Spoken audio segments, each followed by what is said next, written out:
This week, in Whitewater, Colorado, a brutally murdered man sparks an investigation that shows that someone may have been after him for a while, even trying to blow up his car weeks before. But a threatening note to his widow blows the case wide open. Welcome to Small Town Murder.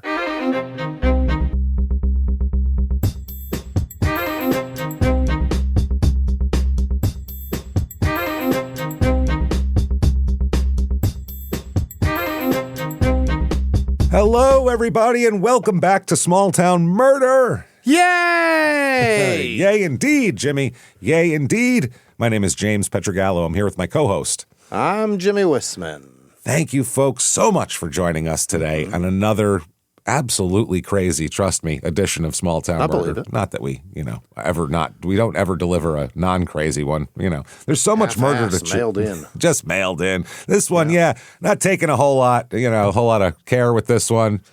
Yeah. Not real interesting, and we just threw it together, so here it is. We're busy this week. We're real busy. No, crazy story coming up. We will get to that. Before we do, absolutely head over to shutupandgivememurder.com. Fine. Everything there. Merchandise, everything from skateboards to shower curtains to coffee cups, and especially get your tickets for live shows. Let's do this. Oh, yeah. After the summer, we are back in full force. This is a rough September and October for us, but good for you guys. We will be at the Pabst in Milwaukee on September 18th, which is one of the best venues in the country. Beautiful. And it's just fantastic, and the shows are always great there. It's a good time. Then the next day, we'll be in Minneapolis, which is one of our favorite places to play as well. We love it there. We'll be at the State Theater there. Get your tickets now.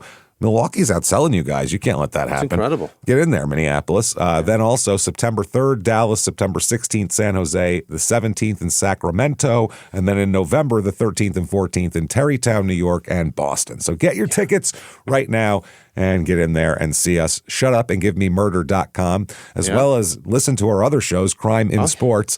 If you are into cults and murders, you're going to love what we're doing right now, a multi-part series on the Yahweh Ben Yahweh cult, and it's crazy. All the murders, we get into a lot of detail there, and then Your Stupid Opinions is absolutely hilarious, and you just have to hear it. It's crazy. And then on top of that, get Patreon. My God, what are you waiting for? Patreon.com/crimeinsports is where you get all of the bonus material. All you have to be is $5 a month or above. That has not gone up in 10 years, and it is not going to go up. $5 a month or above, and you get everything we put out. And I'm talking about everything. As soon as you subscribe, you're going to get hundreds of back bonus episodes you've never heard before. Immediately, it's upon subscription. Then you're going to get new ones every other week. One Crime in Sports, one Small Town Murder, and you get them all. That's it. This week, what you're going to get for Crime in Sports, we're going to talk about hostage situations, which fantastic. We did the Stockholm one, and it's so interesting, the dynamics that go on in a hostage breakdown. So we're really going to check that out. Then for Small Town Murder, Corey Richins Part 3. Her sentencing happened, and it wasn't just a mere sentencing. Her kids' statements came in, which contradict everything she said happened that night. Yeah. They talk about being forced to eat uncooked lasagna and all this crazy stuff from her, and then she does an allocution. Single. That's crazy, too. So it's wild. Corey Richins, she is. Corey Richins Part 3. So that's patreon.com/crimeinsports. And on top of all of that, you get all the shows we put out. Crime in Sports, Your Stupid Opinion, Small Town Murder, all ad-free with your Patreon. And ad-free. Oh, wait, there's more. There's more, Jimmy. What's that? Oh, on top of that, you get a shout-out at the end of the show where Jimmy will try his hardest to pronounce your name correctly. And if it's Malachi, he'll get it right, as we found out from Your Stupid Opinions, whereas I will call you Malachi. So there you go. That said, disclaimer time. Yeah. This is a comedy show. Sure is. We're comedians. Yeah. People are going to die because the show's called Small Town Murder, and we're going to make jokes. And you go, well, how do those things go together? Real easily. Real easily. Here's how we do it. We don't make fun of the victims or the victims' families. Why? Because we're assholes. But we're not scumbags. See how that works? It's real simple like that. There's plenty to make fun of. A bumbling police force that lets a murderer go free. Making fun of a murderer. That's fun. Maybe some small town festival we'll pick on or something. That's where the comedy lies. It's all good. So do that. Keep coming back. But here's the deal. If you think true crime and comedy should never go together, maybe we're not for you, but probably we are, I think. You should check it out. Either way, no complaining later. And that said, I think it's time to sit back, everybody. Clear the lungs here. And let's all shout. Shut up and give me murder. Let's go on a trip. Let's do this. We've got to, yeah. We have to. We're going to Colorado, which we're never mad at going God, to. it's amazing. We like it. Loved our Denver show there at the Paramount. Man, that was a great night. Just terrific. Yeah. This is Whitewater, Colorado, which seems like, just On the river? a term for rafting here, but it's Whitewater, Colorado, north central Colorado it is. Okay. It's about 4 hours to Denver, so it's not close. Oh, my fuck. It's almost Wyoming. Yeah, it's because it's kind of northwest a little bit, but central. Oh, west. And then, I don't know if it's west, and then it's another 4.5 hours to Salt Lake City if you want to go the other direction, so it's nowhere near anything, essentially. What the fuck? 5 hours to Greeley, Colorado, our last Colorado episode 663. Sorry, I saw the title and laughed. The panty-sniffing wife killer. See why? It made me laugh. This is in Very Greeley. Very Greeley.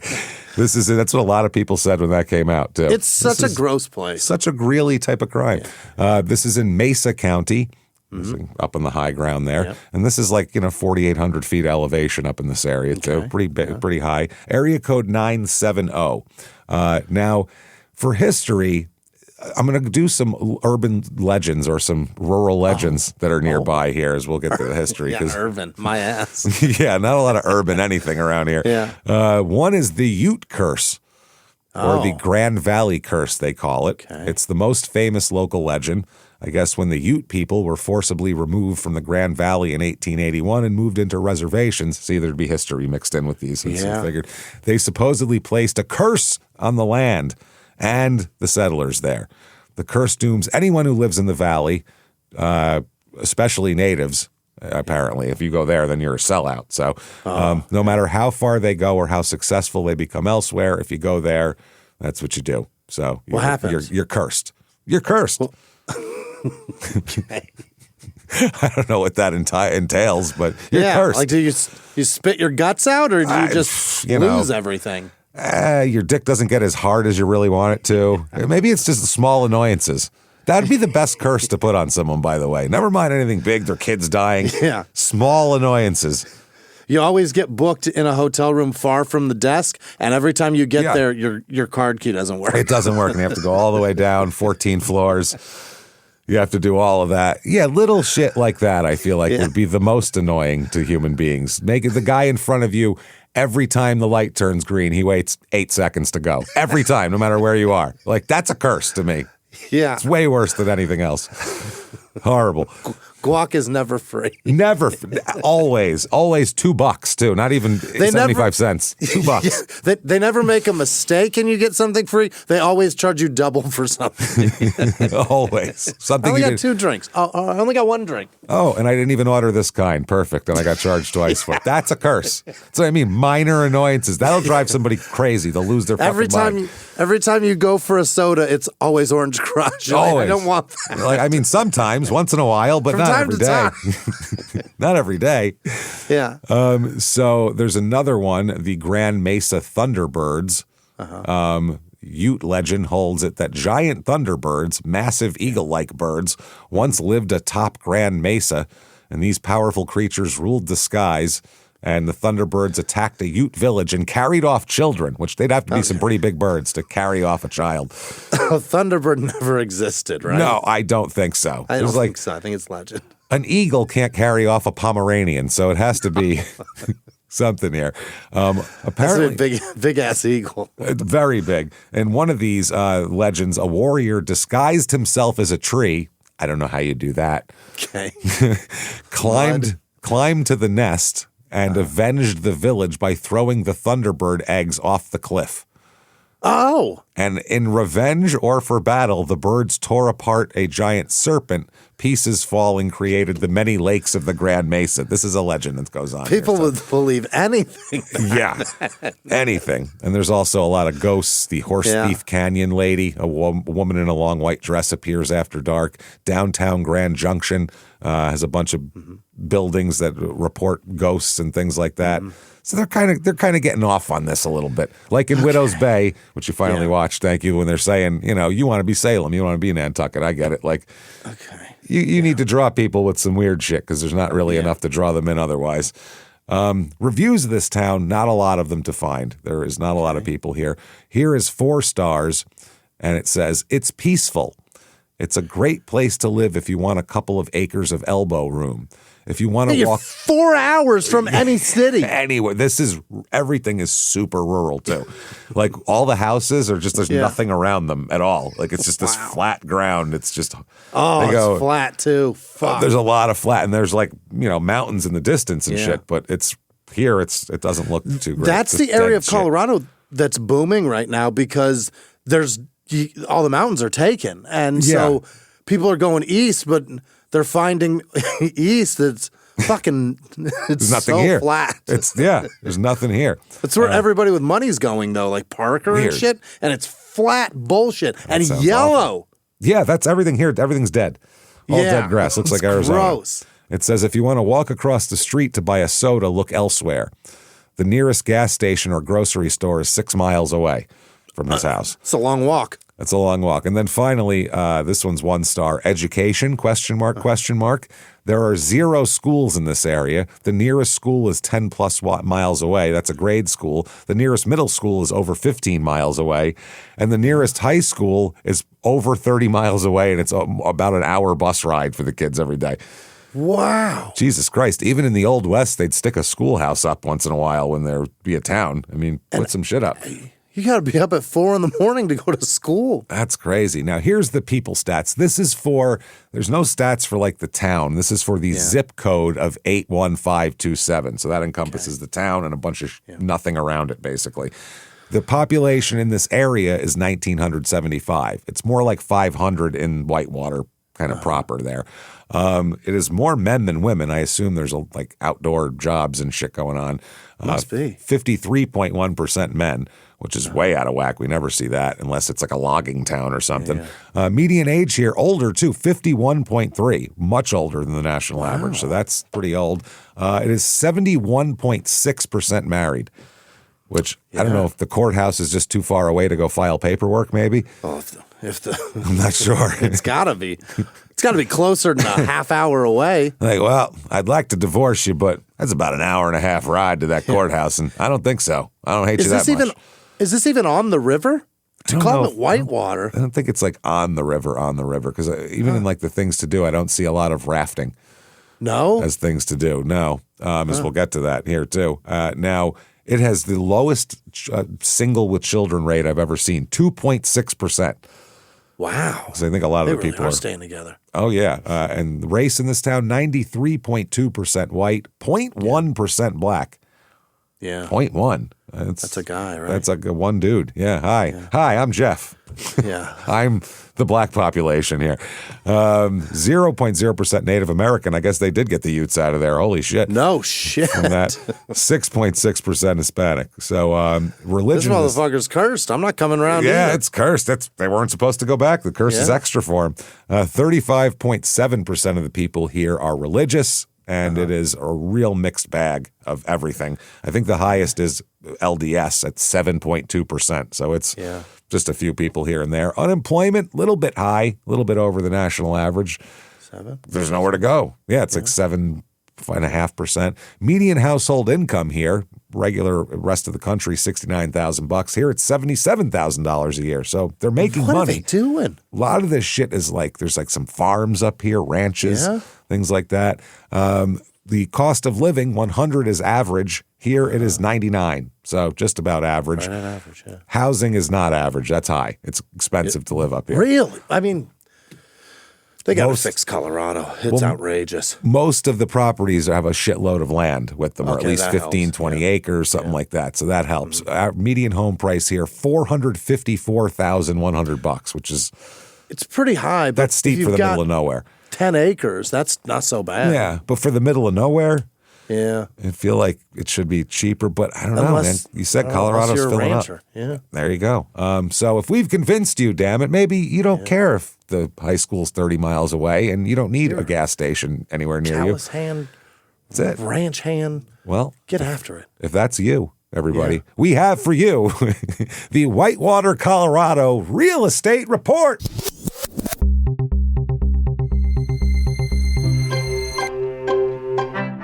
The average 2-bedroom rental here goes for $1,070, which is actually below the national Pretty cheap, average yeah. by a good amount there. House number 1, and the way they show it, it's like this flat land with this giant rock mountain behind it, which is That's awesome. pretty cool looking. Yeah, it's pretty cool looking. There's houses behind you too, but that's also there. This is a 3-bedroom, 2-bath, 1,528 square feet. It looks like it could use some updating, maybe some shit like that. Not perfect, but nice. It's on a 0.2 acre lot. That's as small a lot as you're going to find in this place. This is $325,000 for this, and it just had a price cut of $20,000. And they say this home has been a high-performing Airbnb, and the seller is willing to share business financials with qualified buyers. So you're buying an Airbnb. Fuck? I don't know. I'm not sure who's coming here to stay in an Airbnb. I've never even heard of this shit. And you know Colorado pretty well. Yeah. Here's a 3-bedroom, 2-bath. Oh my God, 2,036 square feet. The house looks like a manufactured house with a metal roof, and it's got one of those corrugated steel barns. That's like you know what I mean? One of those.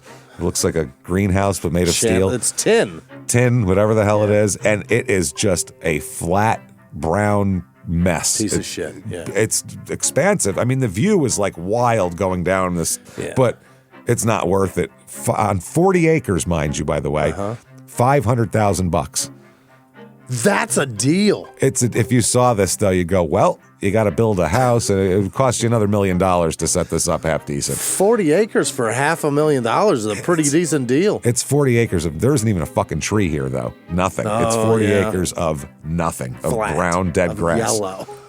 That's all you're getting. Yellow, man. And so much dirt. If the wind kicks up, it is a dust storm. It's not good. And then finally, yeah, exactly, in your teeth. 5-bedroom, 5-bath, T-bowl for each and every b-hole, 4,301 square feet. Holy. Also on 40-acre lots, and we'll tell from the story, 40-acre lots are very common here for some reason. Really? They broke it up into 40s because in our murder story, the lot is 40 acres too that they live on. There's got to be something in history that 40 acres is the right number because it's enough for a farm. It's in the It's so common. So this is back 40, whatever. Yeah, this is a big giant house. It's nice. It's got all sorts of rock stuff. It's weird looking, but it's not bad. On 40 acres, $1,750,000 for that. Wow. Which seems like about what you're going to pay for that and all that land and stuff. They have a tree even, this one, so that's nice. Hey, look at that. $1 million tree. We got a tree for $1 million. For $500,000, you get no tree. Right. Extra $500,000, you get a nicer house and a tree. That's how it works. Things to do here. This is the Palisade Bluegrass and Roots Festival 2026.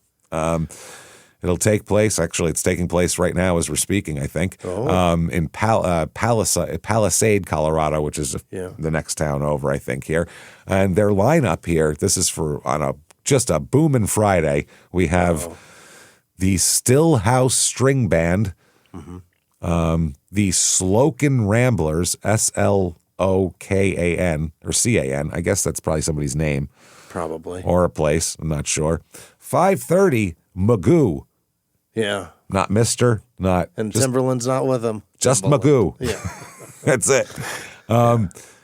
This is crazy. At 7:45, Daniel Donato's Cosmic Country. Fuck. What is this guinea doing in fucking Colorado? Doing Open Cosmic Country. This. Open it. Just say New York style pizza. They'll look at you and they'll believe it. Don't worry about it. Denver needs you, my friend. Yeah, go there. And then at 5 and 7 p.m., so playing kind of before and after, is the Queen Bees Band. Oh boy, I don't know what that is, but they seem like they're kind of like the roaming house band of the day. They're on the back porch stage. Yeah, where are they? They're out back on the porch. All righty. The B stage. Where's that? Walk out the back door. You know the back door? There. Careful, you'll hit them. Yeah. That screen door swings wide. So it swings just let them know you're there so the stand-up bass player can move aside for you. You're going to whack one of the bees in the knee. It's exactly what's going to happen. That is fucking wild. And I guess they have other shit there. It's Friday through Sunday, so they must have other shit going on. All weekend, huh? All weekend. They have performances on 2 stages, the regular stage and the back back porch stage. So it's all happening. Now, crime rate here, what we're interested in, property crime is about 20% below the national average. So I can't imagine it even be that high.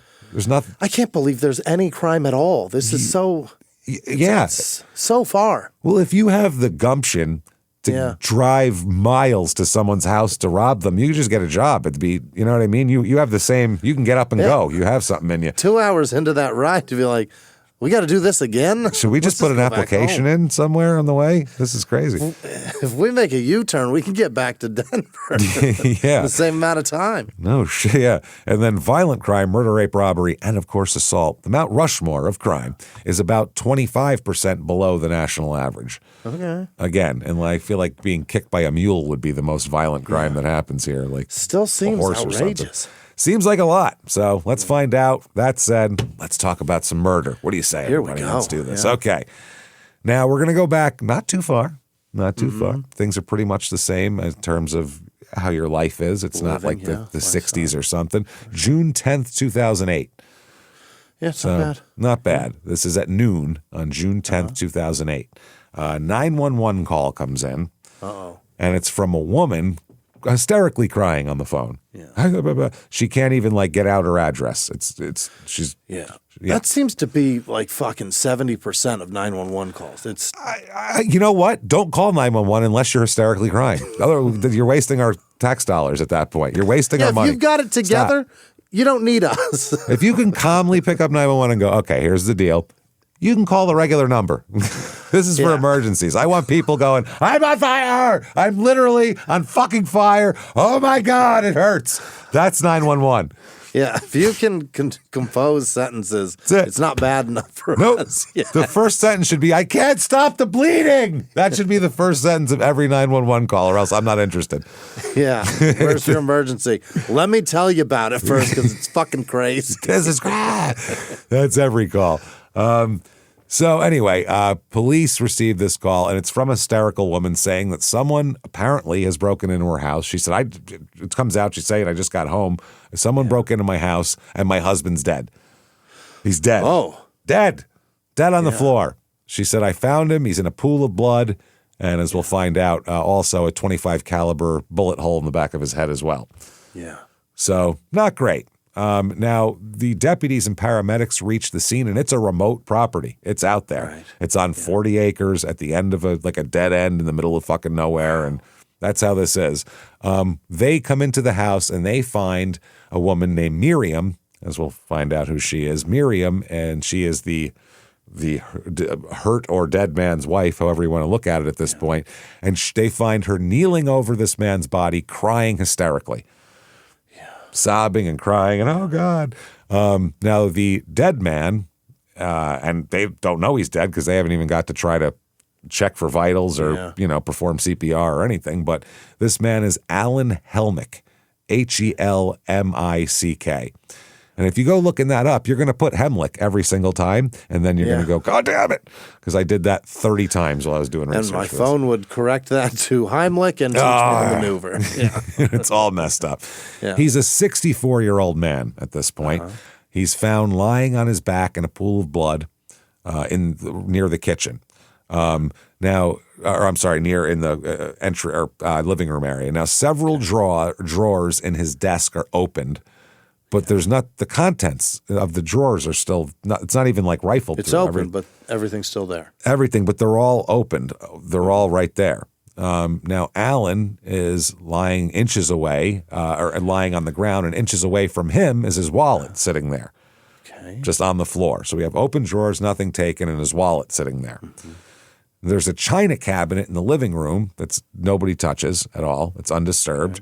There's a jewelry box on a master bedroom dresser that appears open, and it looks like maybe some contents are missing. It looks like it's been shuffled here. It's been rifled through. Nearby in the master bathroom, jewelry sits in plain view in an open and undisturbed jewelry box. Yeah.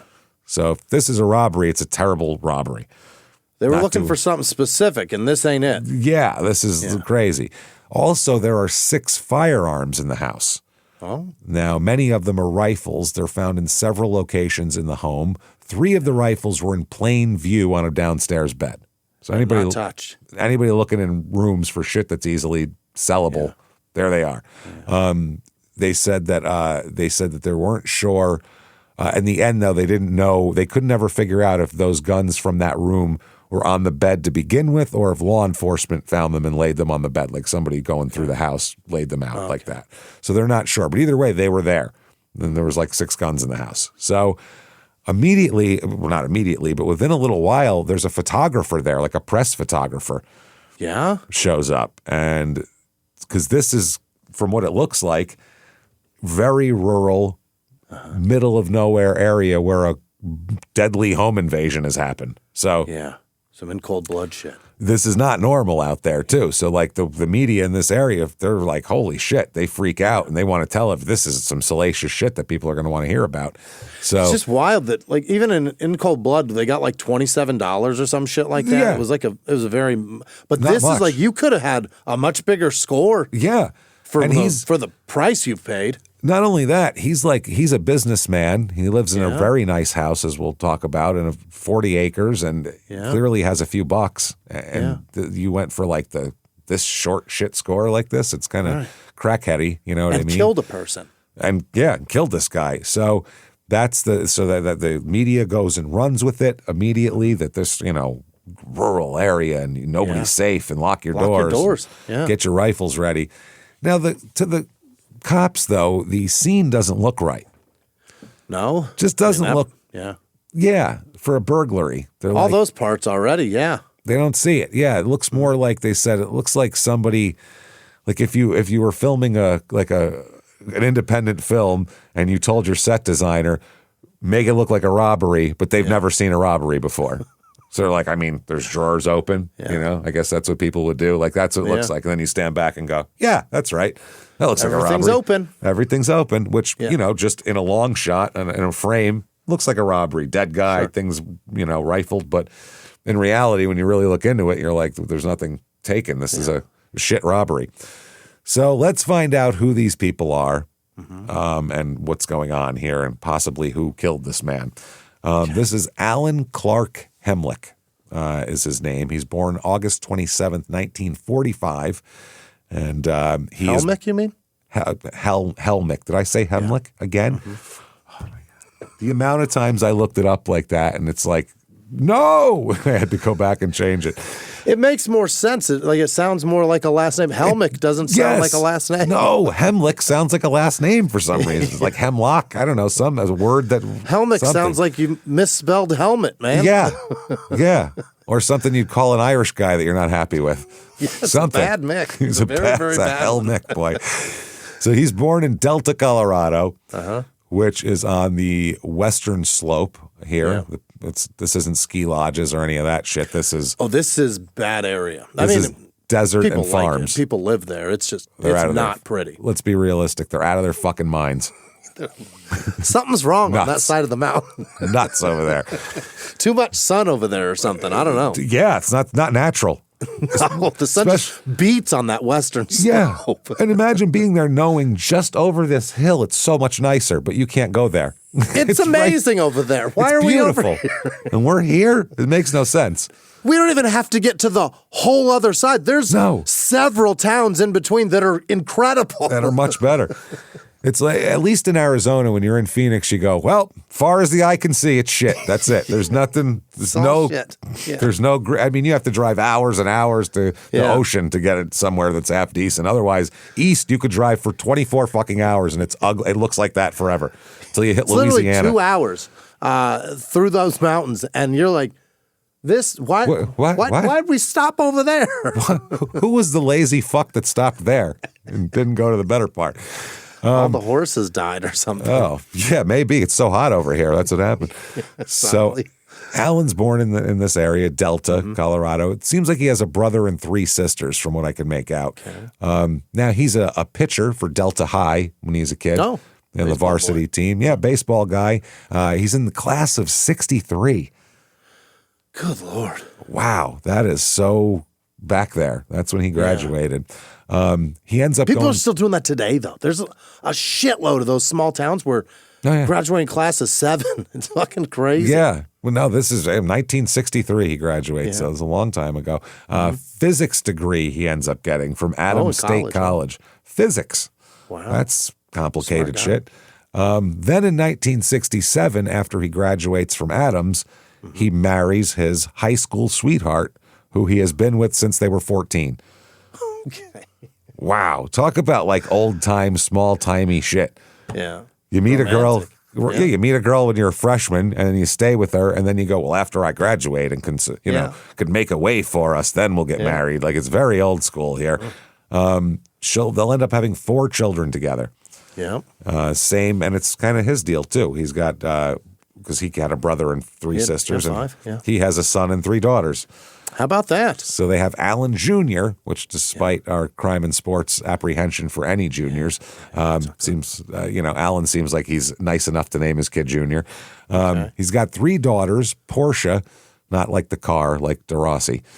S-H, huh? Oh, T-A? T-I-A. P-O-R-T-I-A, Portia, which... Portia de Rossi's Australian, so I get that. These people are from Colorado. I don't know where he even found that name. No. And then especially in the 1970, right. Who knows? Wendy and Christy, which are very American names. Yeah. Now, Alan's career here, he works his way up. Alan, back then it's possible to work your way up. You can get a ground level job somewhere and make your way up in the company. You could be goddamn vice president in 20 years. You know what I mean? So did he do something with physics? No, he was a bank manager, which is the opposite of physics. The complete opposite of physics. I guess he likes definite things. He can tell you the fucking the gravitational pull of something, but he's gonna count out 20s? Jesus. Well, think about the laws of physics they are what they are. And numbers in a bank are what they are. So maybe that he likes definite things. Yeah. I think he's real, left-brained? Is that the one that would make you do that? Or right? Whichever one that's into math and shit, he's into that. Yeah, he's into that part. Whatever part that we don't use, me and you, that we use the other side of the brain. What's the one that can help you keep a conversation going? That one. We got that. But I guarantee you Alan's not funny. That's a fact. I guarantee you he's not. He can't be. But he becomes a land developer. After this, I don't know how you become a land developer. That seems like something you need money to start out with. And there's capital, or you take a loan. That's true. You got to believe in the land, and you got to know what it's worth. I feel like back then, again, easier to start anything. Back in the day. Land development probably back then was much easier too, because you weren't handcuffed by preservation society and all that shit. Back then, you could just fucking plant houses on shit and sell it. And there's a lot of also westward migration at this point too. So the timing is right here. Because I remember the late 60s is when Hunter Thompson was complaining about the real estate going crazy in Aspen and ruining everything basically. All the mountains over there just fucking expanded like mad. So he founded a company too, Helmick Mortgage as well. Okay. So he's a land developer with a mortgage company. So I got the land to sell you and I'll lend you the fucking money, which is where the money's at, by the way. Anyway. He's the bank. Yeah. That's why there's loan sharks, because you keep paying the fucking VIG. If you can sign normal people up to pay VIG for 30 years and it's legal, holy shit. Like you're a gangster at that point. Do the math when you buy a house and see what you really pay for that thing. You're paying 3 times what it costs. You're going to shit your pants. Yeah. You're going to pay twice to 3 times what your house costs. Usually 3 times. That's insanity. If you buy a $300,000 house, you're paying $1 million for that thing. Yep. Eventually paying that. Ooh. So he has several businesses, including partial ownership in a title company. He also, his company was involved in building a Mesa County subdivision called Krista Lee, which isn't one of his daughter's name is Christy. Okay. Yeah. So he owns the mortgage company and caters to new homes and business owners. He's making money on every part of the transaction. Every part. Smart. Wow. Smart guy. Yeah. Not using physics at all, but smart guy. None. He was just interested in it, I guess. Everybody says, and this is a quote that everybody says about him, he's a genuinely good man. That's nice. Very kind guy. And people say, he's a businessman, but he doesn't shit on people. Like, that's not even that. They go, no, he's a good man, which is love that. Hard for good people to make money, but he's doing it. So his son Alan said, "My father was probably one of the best people I've ever met in my life, and I don't just say that because I'm his son." Mm-hmm. That's good. They said he's very kind, he's very generous. So he builds a life. He and Sharon Helmick, they build a life together. They've known each other since 1959, and we're gonna catch up in 2003. Okay. So they have built a life. Yeah. They've had everything going for them. You know, they have a nice house. They have 4 kids.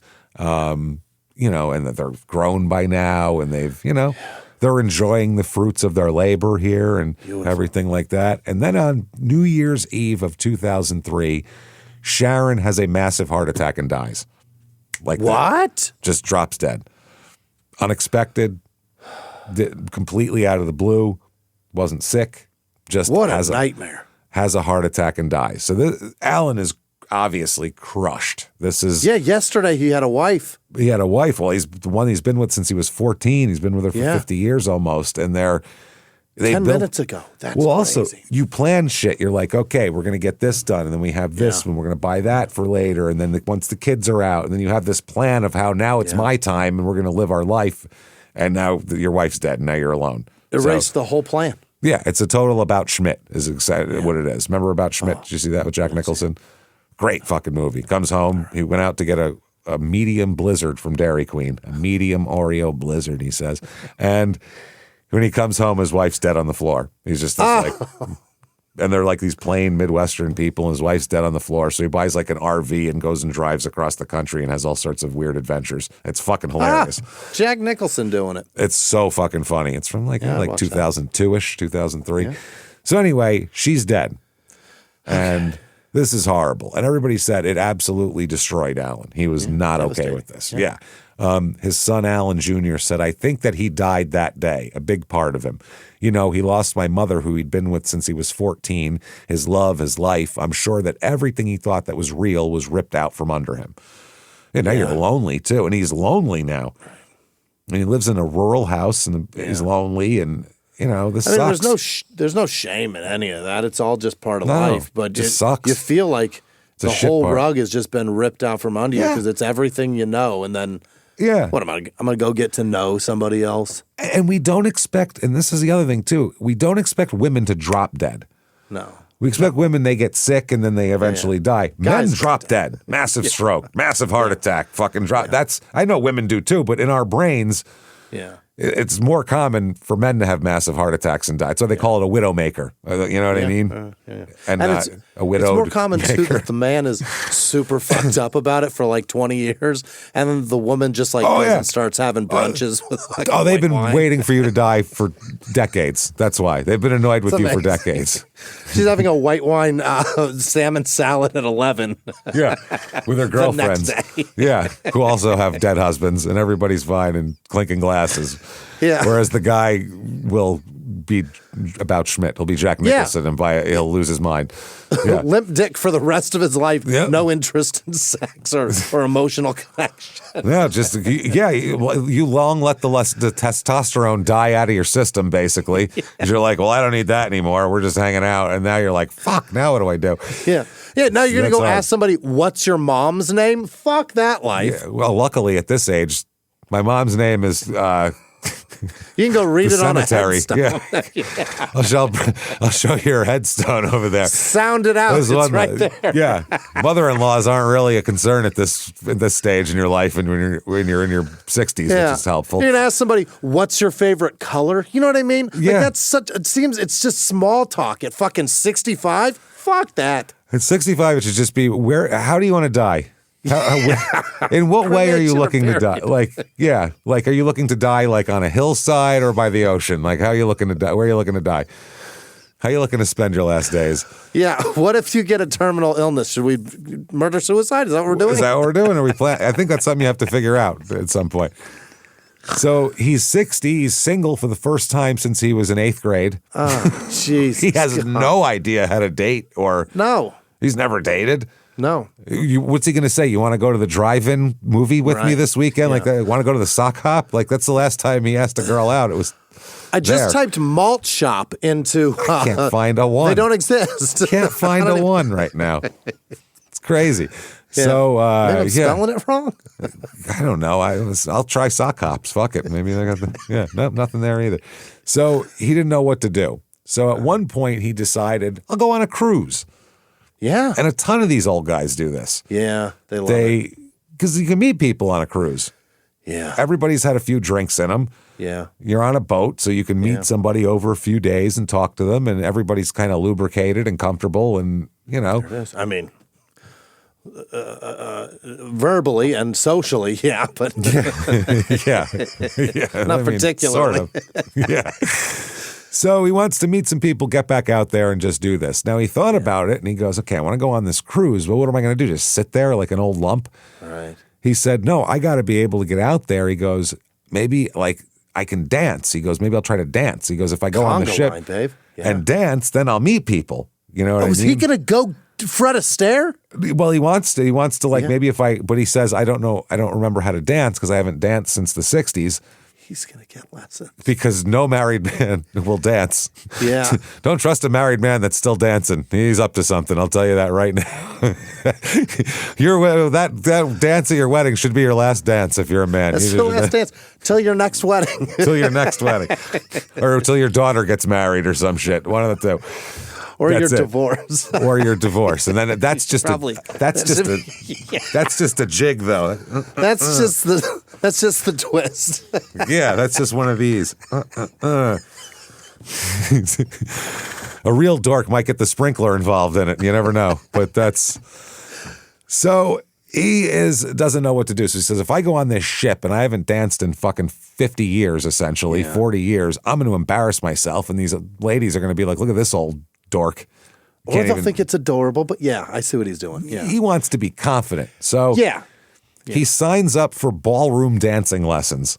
Nice move.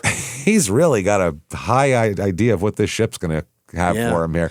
So I've been getting those in my email lately. Really? Yeah. I think it's just you hit 45. I think so. Like, well, I think the AARP is linked with the Fred Astaire studios. He might have a dead wife. We don't know. Send him these. He's going to need them.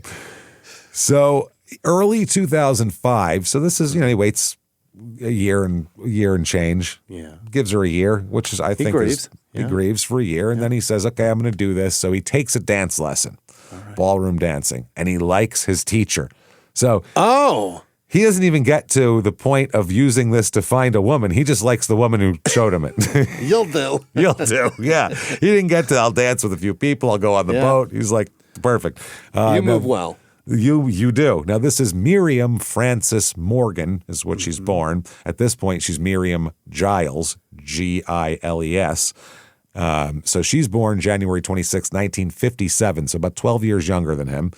Okay. So she's 48 at this point, and, looks good. And he's like, I like her. Yeah. This is nice. And he's an older guy and he's got some money and he's a sweetheart and a charming guy. So he goes, maybe I got a shot here. Possibly. What the hell? So she's a ballroom dance instructor. And everybody that describes her as a ball of fire. That's how they describe her. Yeah. Lots of energy. Bright, warm, fun. And, and at the same time, they get talking. They start dancing. Yeah. And he says, well, lost my wife and I want to go on a cruise. I want to learn how to dance. And she goes, that's crazy. My husband's dead too. I'm a widow also. Oh. So they have this shared grief of having a dead spouse. And that really gets them to talking. And that can certainly do it. Yeah. Oh, yeah. But, trauma bonds you. To a certain extent. You know what I mean? It'll get you in the front door. Yeah. Yeah. Then you have to have shit in common. But if you keep saying, well, my husband, fucking 8 years into this. Then that's me now. Yeah. Now we're just a relationship because both of us have the same, strife. That's all it is. That's not really a great relationship at that point. But no, they get past that and they start talking. Okay. Now her dead husband is Jack Giles, which sounds like a cool guy. Jack Giles. Sure the fuck. Doesn't it sound cool? So now she's also had even more tragedy, as we'll find out. Her daughter, Amy, who was 21 at the time, died in 2000 as well. Oh, no. From an accidental overdose. Fuck. And now everyone in the family insisted she never used drugs, but she died of an overdose, which she was a real kind of go-getter and a real spark plug and things like that. So those people sometimes do drugs and don't tell you about it. So, yeah, they use it as a tool, not necessarily as a crutch. Your aunt not knowing you did drugs doesn't mean anything. Yeah. You know, they don't know what the hell's going on. So, now Miriam had gotten a life insurance payout for her daughter's death as well of $100,000. It kind of helped her have some cushion here. Now, her life, basically, in 1976 is when she met Jack Calloway Giles. Nice. He was working at a grocery store and was going to school at the time. Yeah. And they got married about a year later, and they settled in Jacksonville, Florida. And Jack became a chemical engineer. Wow. So he made good money, smart, consistent. In Jacksonville, a chemical engineer is just a meth cooker. Yeah, that means they ride around on their bike at 2 a.m. with a backpack on and a jar cooking up. Yeah. So his brother described them thusly, quote, "They weren't rich, but pretty well off. Nice house with a boat, a couple of cars. That's all you need. What else do you need?" Sounds rich to me. Sounds great to me, yeah. Yeah. Tim Giles, that's his brother who said that. And they have a daughter named Amy, and they have a son as well. They live in a nice, cushy home in Florida and go out on the boat and seem to have a great life. Nice. Now, Amy was 23, I apologize, when she died, the daughter. Okay. And the official cause of death is an accidental drug overdose. But the people who knew Amy said she didn't use drugs, like I said. But her uncle called her a beauty queen and a workaholic. Yeah. Workaholics sometimes use drugs, so you never know. He said flatly she never took drugs, ever. Okay. And that's what Wendy, later on, who is Alan's daughter, talked about, kind of stuff like that as well. They say that she's not sure because Miriam told her several different ways that her daughter died, Amy. So she said, to this day, I still don't know what she died from. Amy was Jack's angel, the beauty queen, the workaholic. She never took drugs. That's what her Uncle Tim said. Yeah. Neither did Aunt Diane. Exactly. That's what I mean. You don't know what people are doing ever. But Miriam had an insurance policy on her as well, which is odd for $100,000. When it pays out, Miriam basically blows the money. Oh. She bought a car, she bought clothes, she bought shit like that with it. Oh, material shit. Yeah, I don't know what you're supposed to do with it. Yeah. Sometimes you buy things to replace the person too. So then you look at that car and you think about your daughter. I was thinking too, would it be a thing that you'd want to get rid of that money, basically, because just sitting in your account means she's just still there. Yeah, I don't know. I don't know. There's probably a lot of psychological that goes with that. Yeah, there's a lot. I've never gotten a dime in insurance for anything, so I don't know. I've never gotten that works. My dad died. I got a $2,800 motorcycle that you gave him. You bought that. That's not, you didn't get that. You bought it. You just got it back. Oh, I was like, you just loaned it to him essentially till he died. Then that's how it works. Just gave him a little. I bought him a trike because he couldn't get his leg over the other one. And I was like, sell the other one and just have this bike now. And then he never sold it. Then he died, and now I've got this fucking piece of shit sitting in my garage that I'll never touch. I'm gonna have it forever because it was his. It's the only fucking thing this man saw through to the end because he didn't raise kids, that's for sure. Bought a motorcycle, paid it off, and hung on to it for 25 years. And now it's now I've got it. Now it sits in my fucking garage with a dead battery. You traded it for the trike, basically. Oh, man. So Amy's death, though, ruled an accidental overdose, and that happens. Now, April 15th, 2002, a little over a year later. Yeah. In Jacksonville, Jack dies as well. Fuck. This is a suicide, though. Oh. And if your daughter's dead, she was his angel. Yeah. That could be, everybody said she was his everything. Gunshot to the head while in bed beside his wife. Stop it. Which is a crazy thing to do. If you're going to shoot yourself, you're going to go out. Go away, sit under a tree or some shit, right? Go to a cheap motel. While in bed, meaning she woke up to that. Yes, she woke up to that. luckily for her, he had apparently put a pillow as a barrier in between them so she didn't get brain on her. That's nice of him. Those are generally bulletproof, too. Well, yeah, those, they'll go right through it. Why would It'll he go do through your head, but the down really Yeah. stuffs it up, the feathers. It's a tough one. That would be a horrible way to wake up. The noise and then the splash. And now I'm wet, too. What the fuck? Apparently she wasn't really. Now, the responding officer and the officer in charge of this case is a man named J.P. Morgan, I shit you not. Nice. Who is Miriam's brother. Half brother, but brother. Okay, yeah. You know, That's still close. there's still blood. And he's the guy ruling on this whole thing. Now, that's pretty interesting. The problem is, I guess Jack is left-handed. The wound, though, is on the right side of his head. Yeah. Which wouldn't do that. is interesting. But it's still open and shut, no foul play, but there's still problems. Left-handed, and people said very left-handed. Didn't do shit with his right hand. But the gun was sometimes you throw a baseball with the right. Sometimes you're doing something. But they said the gun was found on his chest in his right hand with his thumb on the trigger. Oh. So that's how it worked. And there's the pillow as a barrier to protect Miriam from spatter as well. Yeah. And also there's another $100,000 policy on him that Miriam collects as well. Okay. And everybody said she blew by that real fast, that 100 too. She's not good with money, Miriam. Yeah. Which a lot of people aren't. At least insurance money, she is terrible. No. Yeah. And remember Tim, Jack's brother, the uncle of Amy, who kept saying she didn't do drugs? Yeah. He never believed it was a suicide. Really? Never.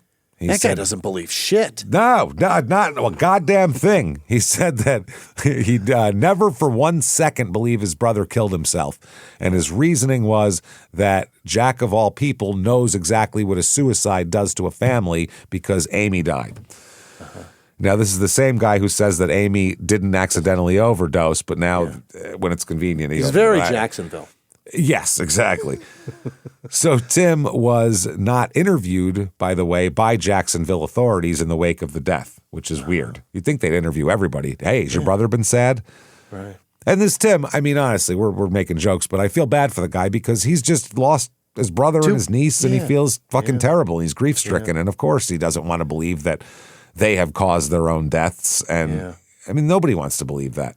Yeah, and sometimes suicide, oftentimes too.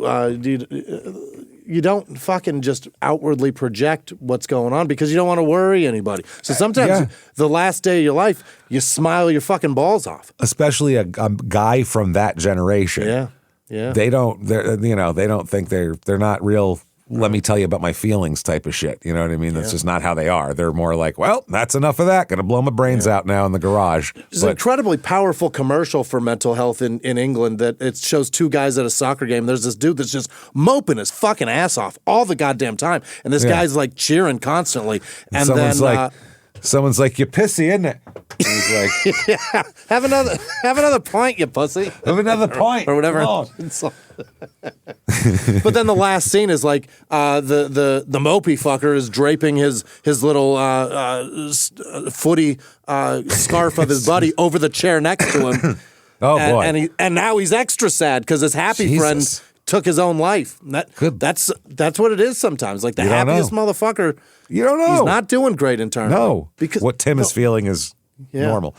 Logically, losing somebody that is so important to you, and when you don't see them being that sad all the time, because we boil depression down to sad, because it's an emotion that but the seeing somebody that's so important to you as somebody that's so down to kill themselves, sometimes that's just so out of bounds. You just can't gather that. Your brain can't process it. Yeah.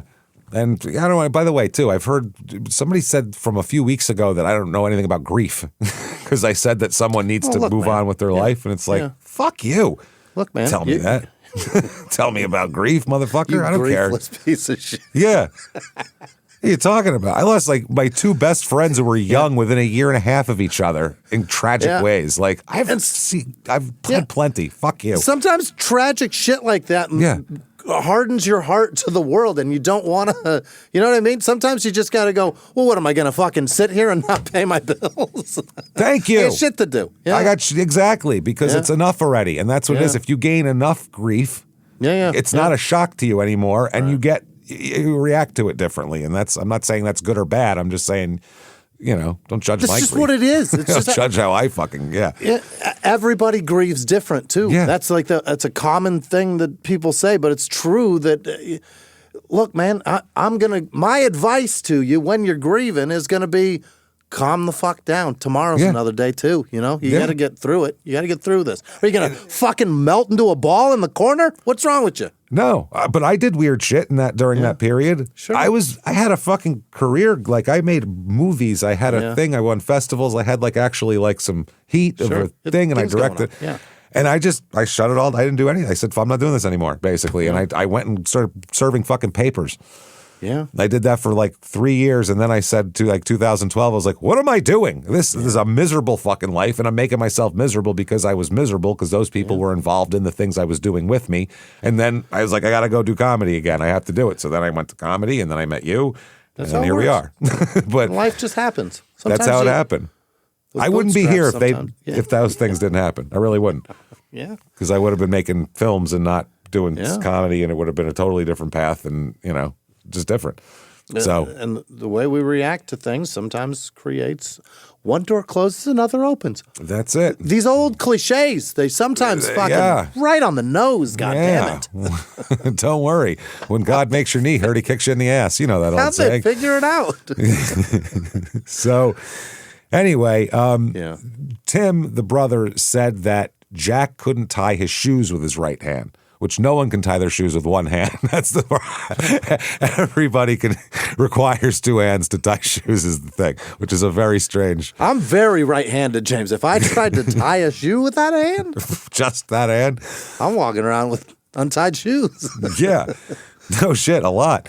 Now, Jack and Miriam's son, who was home the night this happened, has a different thing. He believes that his dad did shoot himself and did shoot himself with his right hand as well. He said that Jack had broken a few years ago. He said Jack might have been very left-handed before, but Jack broke his left arm a few years ago. Oh. And had to wear a cast for a long time and could do nothing with his left hand, so he learned to do everything with his right hand. He goes, How about that? Was very ambidextrous by the end of it. Amazing. He would write with his right hand sometimes just because it was convenient. He said the right-handed suicide, definitely not impossible. And the son said he heard the shot and he heard his mother come running out of the house screaming and said that's how it happened. Like, what are we talking about? So 2004, Miriam persists. She's having problems. Now she's single and she's not doing well financially. She gets busted in Florida for a counterfeit check cashing scheme that she's doing, which is not great, obviously. She had an AKA even. Her alias was Francesca Giles. Francesca. She's like, I'll be Italian now. Why not? So she was found not guilty of 2 counts of embezzlement and 1 count of larceny in Florida in 2004. But she was arrested at various points for basically forging checks, other people's checks, stealing checks. There was also allegations of theft from 2 of her employers and her own father. So she's not writing bad checks. She's writing good checks, signing somebody else's name and then writing it to herself. That's pretty much it. She moved in with her elderly dad after Jack died. And her stepmother, and they were in poor health, apparently. And while she's under their roof, she stole more than $80,000 from them. Wow. So she would intercept the mail. Every day when the mail would come, she's the most spry of the group, so she'd rush outside and grab it before her father could see it. And anytime there was a bank statement, she'd pocket it, and he never saw the bank statement, so he would never see his money dropping. Oh, Jesus. Yeah, because an elderly guy in 2005 isn't doing online banking. You know what I mean? No, you're going to trust your daughter. Yeah, exactly. Well, that's why she's there, take care of you, to help. You're not in good health. The day she packed up and left her father's house, someone set a fire on the back porch of their house. Oh, no. The day she left. The porch backs up against her father and stepmother's bedroom. They got out. They were asleep when it started, but they got out, and the house didn't burn completely down or anything like that. And Miriam's father contacted police and said, my daughter tried to burn my fucking house down when she left. She's stolen from me, blah, blah, blah. but the state's attorney dropped the charges because they told him basically that prosecuting a case of a daughter and her father, it's difficult. Yeah. And I don't want to get into it. Well, basically what he's saying is you're gonna fucking soften up halfway through this and say, I'm not going to testify against my daughter. I don't want my daughter going to jail. And then where are we now? So I'm not wasting the time, essentially. Yeah. So that was that. After that, Miriam ended up in Gulfport, Mississippi. Yikes. Yeah, it sounds hot and sticky. It's gross. Yeah, it sounds like it. So somewhere in here, this is when she started saying she was a dancer and became a dance instructor. Oh. I don't know where she learned how to dance. I'm not sure how that happened, but a girl from Jacksonville went to the Gulf Shores and then became a ballroom dancer. Ballroom. Not if you told me a girl from wrong dancer. Yeah. Wrong dancer. Yeah, she went to Gulfport. Yeah, she was dancing. A dancer. That sounds right. Yeah. Yeah. She turns up in Gulfport, and the owner of a studio called Amour Danzar, named Barb Watts. Hey, Barb. It's Barb. Barb said, I thought she was dynamite. She was the greatest thing that ever came by. We put her right to work. She can shake. Shake that ass. Shake that ass, Miriam. And then a girl from Jacksonville moved to the Gulf Shores, and the manager of the dance club said, we put her right to work. We put her right to work. We didn't even make her audition. I looked at her cans. I said, you're going on stage, sweetheart. Yeah. You were born for this. Let's go. Threw her tassels, and off to work she went. And she said, what should my stage name be? And they're like, no, Miriam. Let's make it sound like somebody's grandma, Yeah. Miriam is a very old lady name. Yeah. Miriam's like, you have to be over 80 to be named Miriam, I feel like. I had two of them in my fucking high school. Miriam? Yeah. Wow. Spanish girls. Weird. I had a lot of Francescas, but not a lot of Miriams. Not really. No Miriams, but tons of Francescas. Wow, I've never met a Francesca. Well, was your school 65% Italian? Probably not. 65% Mexican. Exactly. A little different. You're not going to get the Francescas. I know like 46 people named Vinny, some of which I'm not even related to. It's amazing. I think all my Miriam friends had dogs named Vinny. Nobody. Probably. I never met a Vinny or a Vincent. Never. Weird. Wow, that's crazy. I have like 7 uncles named Vinny. Never mind who I knew around here. So basically, they came to suspect her of stealing money from everywhere, basically, and from this business even. Barb started thinking she's skimming from the dance studio.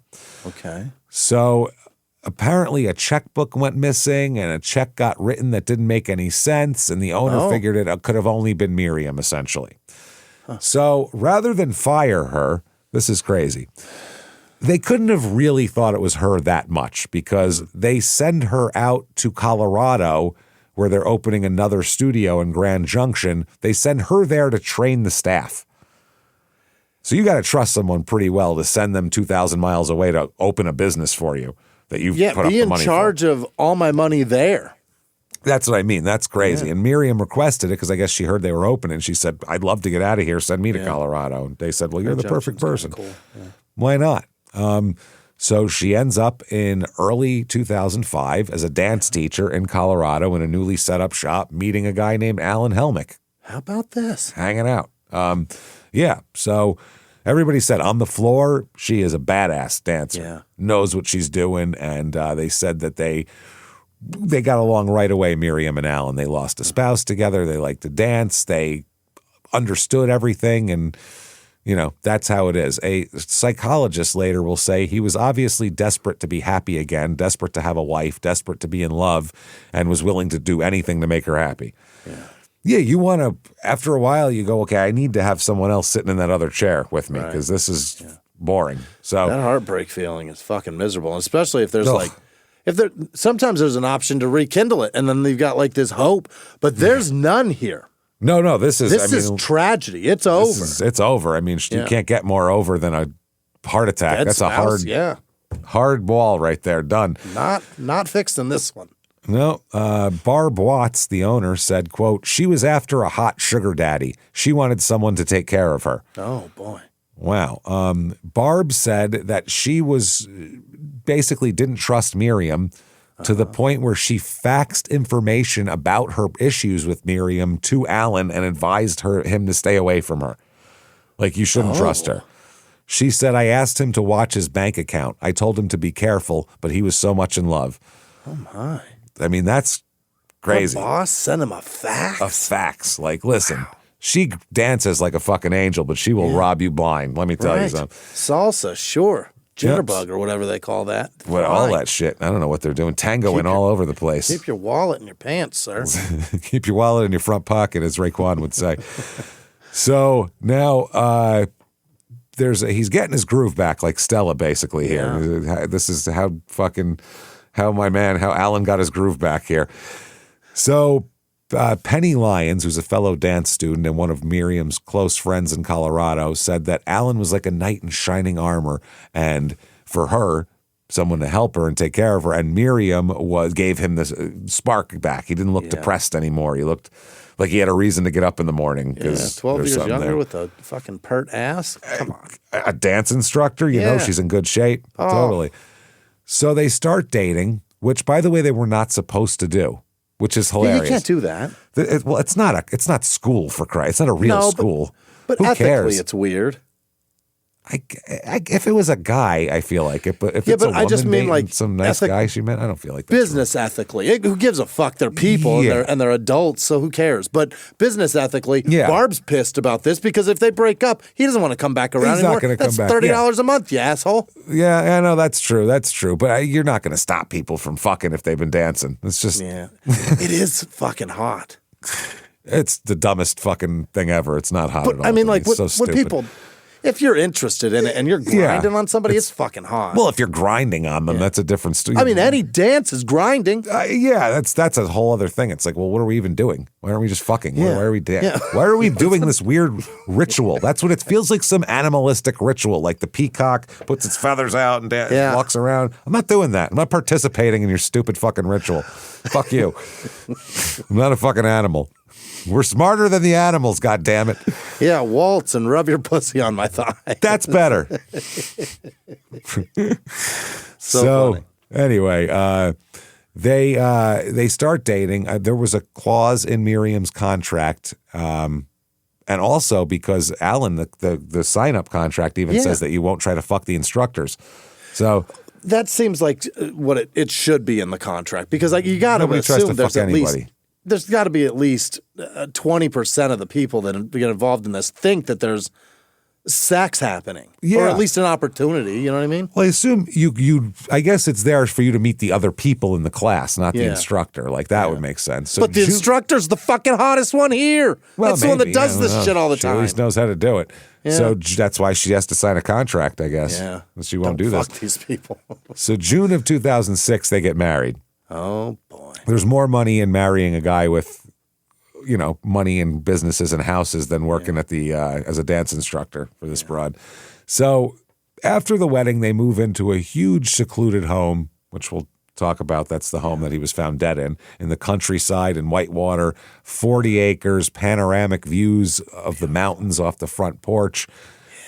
You're 40 acres, so there's no neighbors anywhere near you. Right.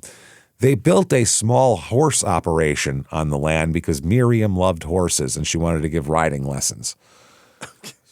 Why does she know how to do everything? I don't know how she knows how to dance and ride horses. And not just know, she can teach it. She needs to instruct others, which is weird. What the fuck is that? Imagine like anything you know how to do, sort of. You need to instruct others now. I'm going to show everybody how to do. I barely know how to do fucking anything. No. So Alan bankrolls this business for her and another business. This is the horse breeding and lessons operation, Creek Ranch Sport Horses, LLC.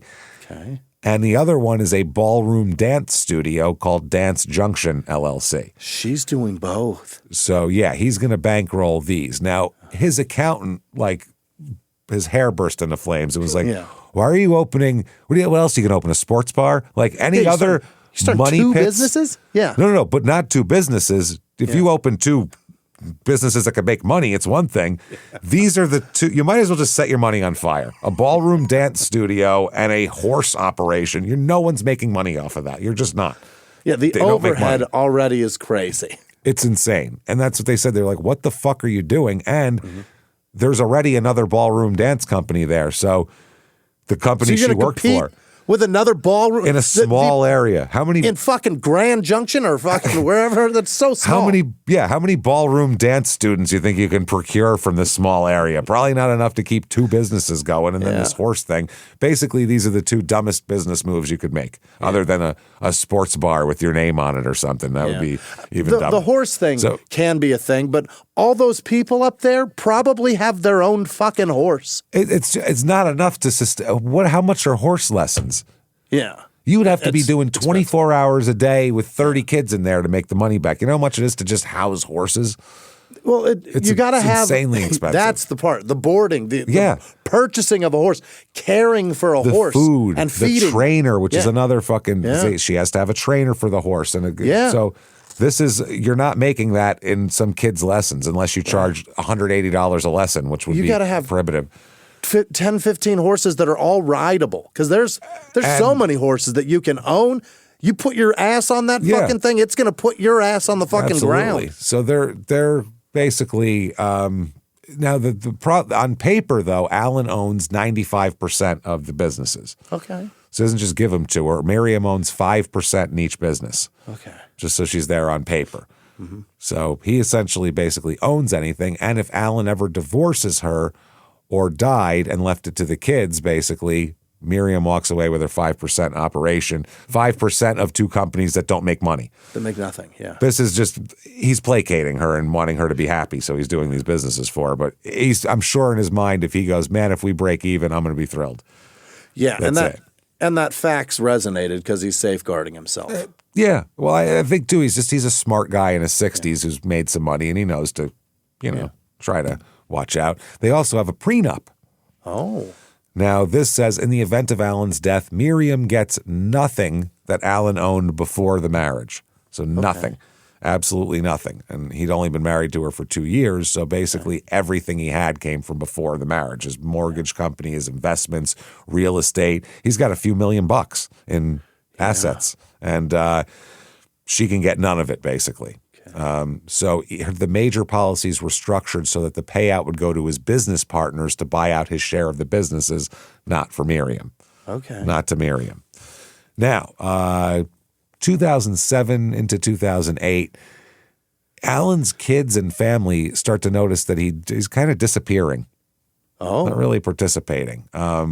Can't get him on the phone. They don't see him very often. They would call the house and Miriam would say that Dad isn't feeling well and he'll call you back, and then he would never call you back.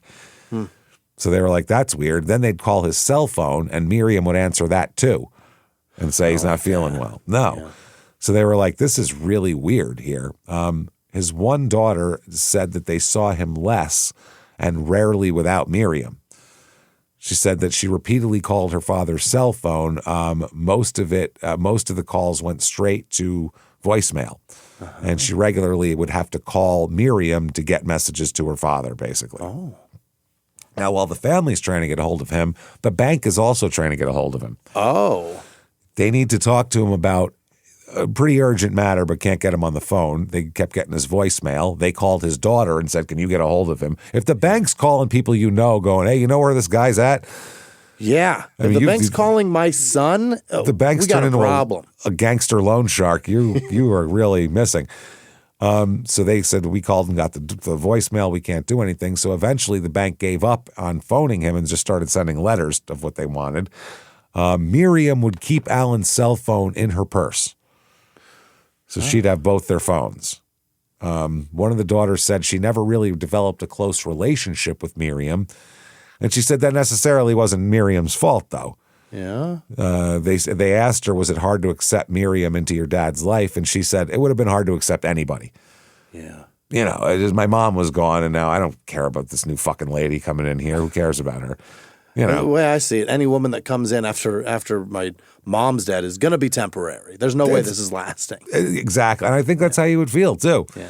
And also, he's pretty sick, too, that he doesn't really let on. But Alan's got some health problems. He's got some heart issues that haven't really been addressed. And he's got some problems, as we'll talk about, health-wise. But he's still up and around. But she says that he doesn't feel good and all that kind of thing, which he still does everything that he needs to do. Early 2008, Okay, this is interesting here. Miriam calls a life insurance agent and asks about taking out a policy on Alan's life. How big we talking? Well, she asked, can I get $2 million? Dang. That's a pretty healthy life insurance thing. The agent said, the most I can give you is $250,000. How's that? He's in the 60s. We expect him to croak pretty soon here at some point. So 15% of that. How's that sound? How's that sound? But then she said, well, that's fine, but can I set it up without him knowing about it? Wow. And he said, no, absolutely not. You can't. You can't take out a life insurance policy on an adult without that adult's consent. Oh. You have to demonstrate an insurable interest, and the agent said no, and the policy never happened. Okay. Is that law still? That should be a law? Yeah, I don't think you can just take out an insurance policy on an adult.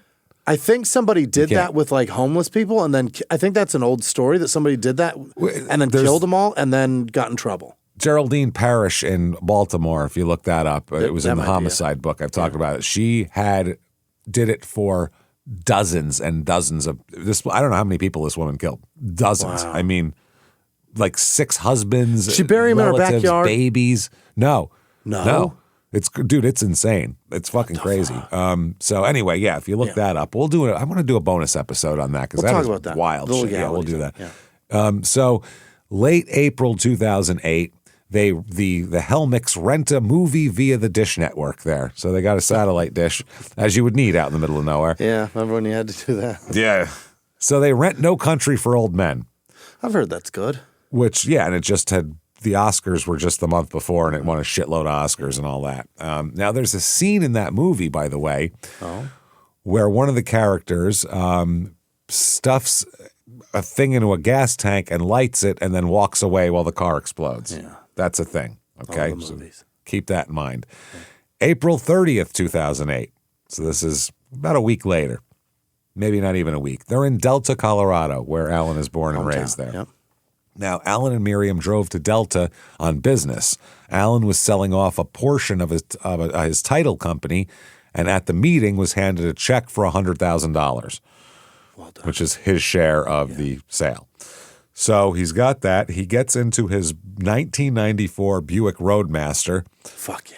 With a $100,000 check in his pocket. Yeah. See, that's what I mean. He's a very practical man. He has a lot of money, but he drives a 14-year-old car. Right. Because that's 14-year-old Buick. He doesn't need anything. Yeah. He's not trying to show he's fancy. He's just He's very steady. Very wealthy man would be in a Cadillac or that's the way. Yeah, Mercedes or some shit. Yeah, but he just said a Buick, and I bought it 14 years ago. It's still running, so why get rid of it? So Miriam that day keeps having the recurring stomach problems, just shitting like crazy, liquid shits like you wouldn't believe. Farting up the Roadmaster. Which is absolutely terrible. Yeah, you don't want to fart up the Roadmaster. Just stinking up the Roadmaster. Shitting up the velour seats there. You don't want that. When you fart into that velour, that'll stick for a week. Every time someone else sits in it, it just releases it.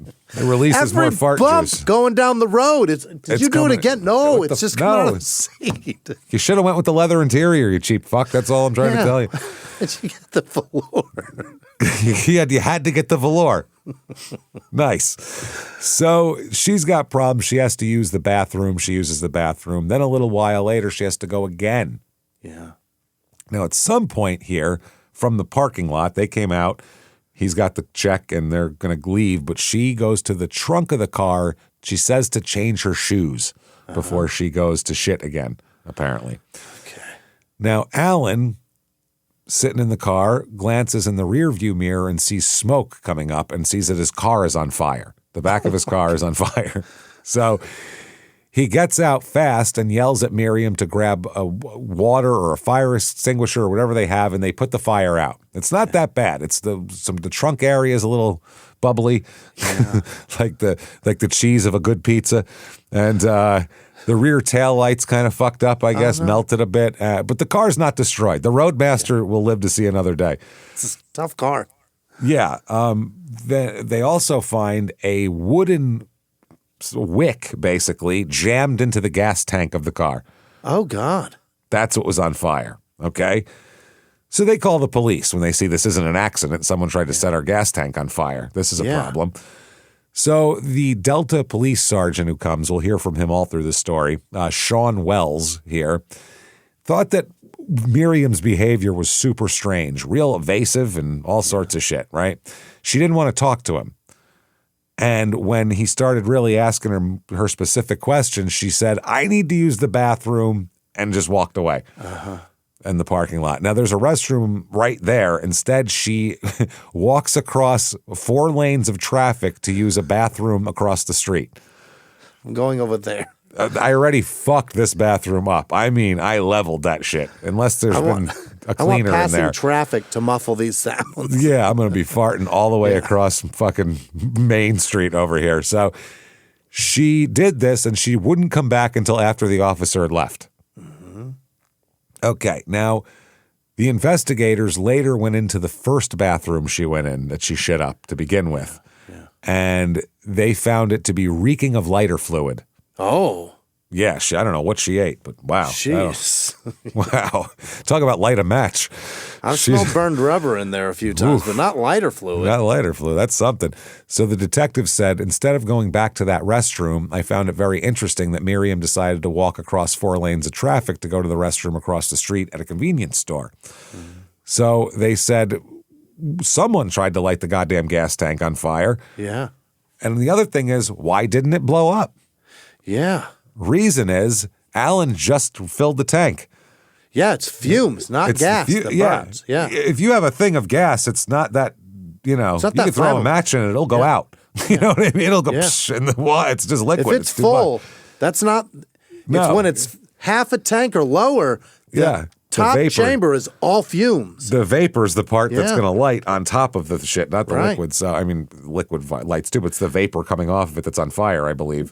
When your engine spritz gas in there, it's not the gas that's flammable. It's when the vapor compresses and turns into gas. That's into gas, not gasoline. Nope, gas. So they said a full tank has very little airspace, so there's very little vapor, and that's what explodes, not the liquid. So Alan was lucky he wasn't lazy and said, I'll get gas later. Nice. Then he would have exploded.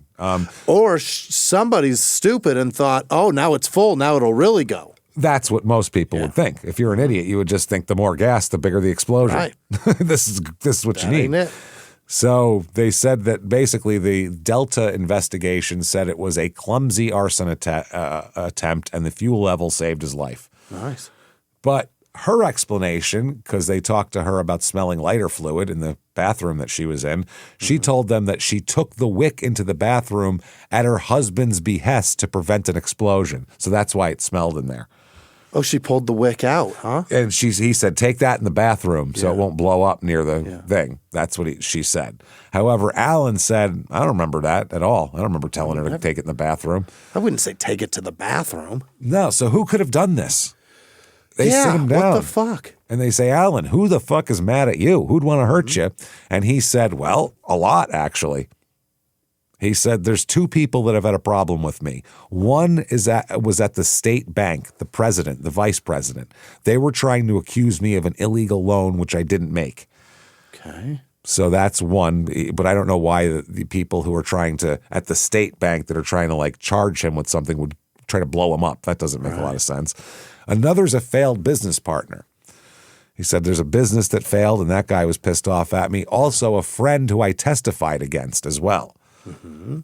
He said also, might have been some kids. I saw some kids riding around on bikes. Maybe they thought it'd be funny to murder a man and blow him up in a car. That's not really a teenage prank. I just saw a casino and it looked crazy.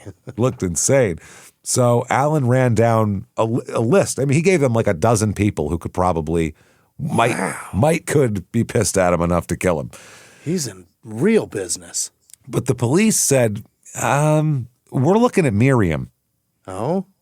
And he was like, what? This Detective Wells called Sean afterward to tell him, we're focusing on Miriam. We think she did it, and honestly, we think you might be in danger. And he said, What are you, a fucking asshole? My wife didn't try to fucking kill me, stupid. What are you, lazy? You don't want to do your fucking job? That's what he was saying, basically. Get to work. Get to work. The detective said Alan was not happy with me when I called him to let him know that I was focusing on Miriam and I felt that he might be in danger. He was upset with me. He told me Miriam would never hurt him. He said he got super pissed, and Alan said, quote, "Oh, God, no, I don't think that. Why would she do that?" Okay. That's a direct quote. He said he would be shocked if she tried to do something like that. He said, quote, "I can't imagine her being malicious. What I could imagine her is being very sick, but I don't think she's sick. So that'd be the only way she would do that if she was a real sick fucking lady." Yeah. He said, number one, we have a prenuptial agreement. So if she blows me up, really doesn't do her. She gets nothing. Yeah. She gets nothing. And he even said, this is the detective said, quote, "He told me that Miriam would never hurt him. Alan said there's no way it could have been Miriam. She has no reason to kill me. I'm worth way more to her alive than dead." Which is true. That's the way to do it. Yeah. He's like, I don't understand. Why would she kill me if the gravy train ends the day I die? That doesn't make sense. So basically, he would put a dead end on anything they said. He's like, it ain't my fucking wife. If that's where you're going to be in this investigation, I'm not even going to fucking talk to you people. Oh. And without the victim's cooperation and anything else, basically, it's a cold dead end and the case is closed. That's it. We don't know what happened. Could have been anybody, I guess. So that's April 30th, 2008. June 10th, 2008. This is a month and 10 days later? Yeah. They have a plan. Alan and Miriam are supposed to be running separate errands and then meeting up for lunch at a Chinese restaurant. Okay. That sounds like a good day. Miriam's going shopping. She stops at the pharmacy to pick up Alan's prescription and learns that he never even dropped it off, so she can't get it. Lunchtime comes, and she says she shows up at the Chinese restaurant, and he's not there. No Alan. So she starts calling and leaving voicemails. One is, "Hey, honey, I'm here at the restaurant and you're not. What's going on?" And then another says, "Hey, Alan, this isn't funny anymore. I've been sitting here in front of the Chinese place for 15 minutes and you're never late." So these are the voicemails she leaves. She also said that one of Alan's daughters called Miriam at 9:28 a.m. asking to speak to her father. And she said that Miriam said that she was running errands at the local Walmart supercenter and that her father went to pick up a family vehicle that had been serviced. Yeah. Now, Miriam told other people she left her home around 8:15 a.m. and that Alan was showering, but never mentioned anything about him having to pick up a car that morning. Which, who knows? That's let me tell you every errand we have to run. Yeah. You might have just left shit out. Who cares? It is fun that we get voicemails when we're 15 minutes late about how this isn't funny anymore. Yeah. Let a woman be 15 minutes late and leave her that voicemail. This isn't funny anymore. Yeah. You're going to get yelled at for that. You better shut the fuck up about what's not funny. Yeah. I had shit to do. So, yeah. So she walked into the house. That's great. She walked into the house, called for Alan about noon. He doesn't answer, moved through the rooms into the kitchen and finds Alan on the floor, face down, single gunshot wound to the back of the head like we talk about. House is ransacked. Drawers have been pulled out. Chairs have been knocked over. A trash can is tipped on its side. Yeah. This is the day that they were supposed to go to lunch. This is the day they were supposed to go to lunch, the day we started with where Alan's dead on the floor. By the way, what burglar is going to knock over? Let's knock over that trash can because people keep their valuables in the garbage usually. That's where they keep them. So that's not their jizz rag or some shit. They're going to keep that in there. So 911 call. She calls 911 and says they broke into my house. It's on Seminole Road. Was crying so hard she couldn't give the address. She had to spell out the name of the street. Yeah. And she said, someone broke in, and she said, quote, this is from the recording, "It looks like somebody came in and robbed him." Mm-hmm. Which if you walked in and just saw a bunch of shit knocked over, you'd think, yeah, looks like someone robbed him. Yeah. So the cop who responded here said that Mesa Dispatch received a call from Miriam that she'd come home from being downtown after Alan failed to meet up with her, and she found her husband, Alan, dead in a pool of blood on the floor. Mm. So they come in, like we said, she's crying hysterically. The jewelry is in these places, 6 firearms throughout the house, media photographer outside, all sorts of, headlines of holy shit, run for the hills, lock your doors, hide your children. there's murderers on the loose. Madness. Yeah. So, but they look and they say it doesn't look right. Like I said, it looks like it's set up by someone who never burglarized a thing. Number one, they said where the house is 40 acres at the end of a remote road. Yeah. The locals all say nobody, unless you live there, nobody goes down there. It's no reason to. Yeah. such a long drive to hit a dead end and not have anything to do. The other thing is the ransacking. They tore up the kitchen, but not the rest of the house. Oh. And basically, the cops said, who the fuck keeps their valuables in the kitchen? Right. It's not where anybody's valuables are. Those hex Shit's in the clamps are very bedroom. valuable. Yeah, you know what? You ever have one of those Le Creuset fucking thing? They're like $500 for a fucking frying pan. You know what? Yeah. If anyone has like a real expensive cooking set, that's worth killing them for at this point. Those are really expensive. I got a couple of pans in there that I'm like, I'd rather somebody take my guns. Yeah. I'd rather someone take one of my cars. These are expensive. I have a KitchenAid mixer, man. You know what? That's expensive. I got a couple of the steel, those old cast irons. Oh, yeah. We got very well seasoned. You steal that, I'm forget about it. So, you know how long it took to get those right? Yeah. How many steaks I had to cook in that fucking thing? So that's an odd thing. The drawers that have been pulled open were all pulled to roughly the same distance. Yeah. Which is interesting. And the trash can tipped over is like, for what? That's what they said too, unless they tripped over it. And nothing is gone, basically. So they're like, this doesn't make sense. His wallet is right there by the body with cash and credit cards still in it. Oh, cash in it. Cash. Actual cash. Yeah. His cell phone was right there. Jewelry, guns, electronics, value, shit that you robbers take is all there still. Right. So they said that, finding the credit cards and the cash in his wallet, they were like, what the fuck? Bizarre. This is staged. Now, during the autopsy, they find a gunshot wound to the back of the head as the cause of death. They also find advanced heart disease. Alan was not in good shape. He wasn't doing well at all. Not doing well at all. So, I mean, wasn't going to live another 20 years. Yeah. Put it that way, unless he got something seriously taken care of with his heart. What did he and his ex-wife eat their whole lives that did that? Shit. I mean, think about it. They came up in the 50s and Western 60s. Slope. Jesus. Christ almighty. Who knows? And people ate. Think about the breakfasts people used to eat every day. That's insane. All those people really died of heart attacks when they were 62. That's the problem. It really is amazing, the amount of slow the blood down that they would start at 6 a.m. That's crazy, man. I never understood that. Let's put some syrup in there. I never got that. Heavy things and pork and fucking carb fucking cakes, man. Yeah, I never really had breakfast like that. No? No, growing up I wasn't into that. No, I mean my mom didn't cook shit. There's cereal in the cabinet. Yeah. My grandmother was always fruit and like maybe English muffins. That's breakfast. Like Italians don't eat big breakfasts. They eat huge dinners. They don't eat big breakfasts.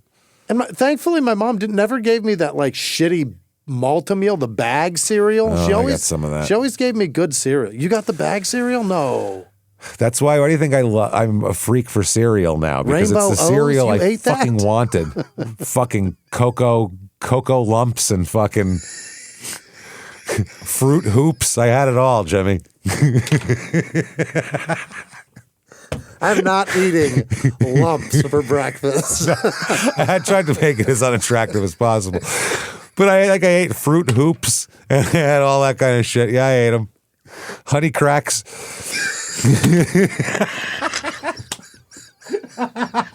Why are the names so fucking funny? Unlucky Charms. I had them all, Jimmy. Cookie Crunch. A little different than Cookie Crisp. You didn't get tricks, you got jokes. Yeah, I got jokes. God damn, man, that's horrible. Oh, man, it was bad. It really was. This is the funniest. Yeah. Cocoa Lumps. Want some? Who wants some Cocoa Lumps? My mom brought that bag in the house. I swear to God, but I'll die by morning. I'm not eating that. That's crazy. No, it's so bad, man. I'm not eating any tracks. I'm not having them. Yeah, tracks. Tragic tracks. I don't want them. That's so funny. Thankful, but she always gave us. The name brand cereals. That was very nice of her. I think. That is great. No, that's great, man. It's awesome. That's. It was always it was whatever one was on sale. It was never like I want honeycomb. She'd never bring those home. It would be whatever the fuck was cheap. 4 for $10, 2 for $5, 2 for $4 even. That's where it was at. Yeah. It took me like until 4 years ago, I had never bought cereal that wasn't on sale. I've never bought retail price cereal until like 4 years ago. Retail cereal is crazy. When I'm, doing okay, and I was looking, and I was like, I want that, but it's not on sale. And I went, I'm going to spend an extra $2 so I can get the thing I want. You know what? Fuck it. It was the first time in my life I've done that, and it never. Cocoa Pebbles is $4.39. I'm paying it. Fuck it. I don't care. I'm not waiting till it's 2 for $5, and then I can mix and match with the Fruities. I'm not doing it. It's also 6 or 7 meals in that box too. You know what I mean? It's not worth it. Yeah, it's not like it's fucking worth it. It's not like you're paying fucking $4 for a bowl of cereal. No, that would be insane. Obviously, that's ridiculous. I'm on a big Trix kick right now. By the way, I loved when they had the Trix that were the shapes of the fruit. That's what they do now. That's what they're back really? to that. Yeah, they go back and forth between the shapes and the balls. They're back to shapes. I love the shapes. Get in there, yeah. Unless you want the tropical one, which has like Moana on it. That's like balls of weird looking shit. Yeah, but you should get the regular one. The shapes I was like, this is crazy. I have bananas in my bowl. I have great bunches. Where does it end? Look at these. This is crazy. That's fucking great. The non-name brand one was just vague shapes. It wasn't really. Like, what is that? It's purple. I guess that's grapes. I don't really see any. That's a cucumber. That's not even a lime. Whatever.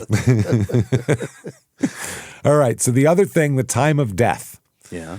His time of death was estimated to the morning when Miriam was out shopping and in that window. Yeah. But there's not an exact time of death. It's a big window. And the earliest part of the window is 3 a.m. Okay. So it's basically between like 3 a.m. and 10 a.m. 7-hour window that he's been robbed and plugged in the head. Okay. Which is a big window. Yeah. He could have been killed hours before sunrise. He could have done anything. So the first rule they say, and this is an investigator said, when investigators see a murder occur, the first thing we always say is check the spouse, obviously. Right. Yeah. They're the closest one. So police talk to Miriam. She's taken through the station and asked to walk through her day. And not only does she walk through her day, she gets from her own pocket a bunch of receipts of every single store she was at that morning. Oh, she's really shopping. Yeah, you could see timestamps. Well, I was here, and then I was here, and then I was here. So you know exactly where she was. All verified. Her cell phone, they found to have pinged off the towers consistent with where she said she was, as well as having the receipts. Store surveillance cameras caught her at the store she named at the time she said she was there.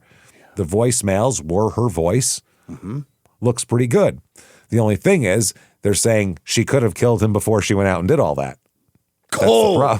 That's the problem. Yeah. She could have done it from 3 a.m. on. So she could have shot him, took a shower, got all the blood and gunshot residue off of her and all that kind of shit, got dressed nice, went out, went shopping, and then said, look at me. Stone cold alibi. Just sat in a parking lot screaming, this isn't funny anymore. This isn't funny anymore. That's what they're saying. I mean, she'd have to be obviously diabolical to do that, but yeah.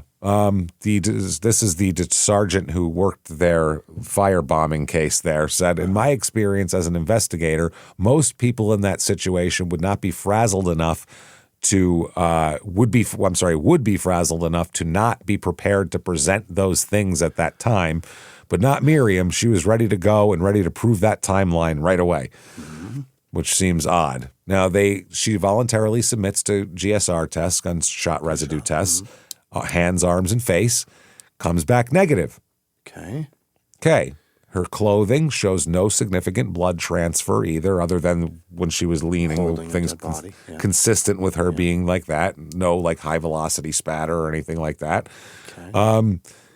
The other thing is they said it's just weird. The one investigator said a person that does enough research knows that if they go shower, change their clothes, you're not going to find gunshot residue on them, especially from a small caliber pistol like a .25. So the 357 will leave enough on you where it might stick around, but a 25 has a 25 it's short too. They said it has very little GSR to begin with. It just does. They said a 25. So the time gap, if you showered, if you did other shit, not exactly, it makes sense that it wouldn't be there. So June, this about 2 weeks goes by a little bit here. Oh my God. They have nothing. It's just they have a robbery, basically, that they don't think is a robbery. But they have no proof that she did anything, and they have no proof of anything. But we've got a dead guy, and we've got to bury him. This sucks. We sure got a dead guy, yeah. June 22nd, 2008, Miriam says that strange things have been happening at the house. Oh. Cabinets opening on their own. A door she knew that she'd locked would be unlocked now. Oh. So, yeah, they're like, are you saying she's got like a haunting? Yeah, ghosts did this? Then she said also, maybe not, it might be people, because she said a suspicious white truck kept cruising past the house. She asked neighbors if they'd seen anyone lurking around her house, and they all said, no, not at all. You're in the middle of nowhere. Right. Then one day, she's got her friend Penny with her. Remember Penny, the dancer, that said that Alan got his spark back? They step onto the porch, and she spots a white envelope poking out from under the doormat. Yeah. Written across it, it says, "To the grieving widow." That's her. Okay, that's her. Inside is a card, a greeting card, Hallmark card. On the cover is the fake line that Einstein never said, which is insanity is doing the same thing over and over and expecting different results. Yeah, who said that? Someone made it up and said, if we say it's Einstein, everyone will think it's true. It's not Einstein. So that's on the front of the greeting card. Yeah. And then when you open it up, it's blank inside, but no like printed shit, but there's handwritten shit in there. Okay. Inside, it says, quote, "Alan was first, you're next. Run, run, run." That's what a it crazy says. thing to, yeah. Yeah, and Alan is spelled with 2 L's instead of 1, which is how you spell his name. Yeah. And the your is Y-O-U-R, not Y-O-U-R-E, which is you are next. Okay. So Miriam finds it. She collapses to the ground. Her friend has to help her. She calls her lawyer, who then turns it over to police. Why would you call your lawyer first? Wouldn't you call the police first for that? Who can I sue about this? Yeah. Now, the envelope has no postage. It was hand-delivered out at a remote property. Yeah. The barcode has been cut off the card. On the back, there's a barcode. On the bottom, gone.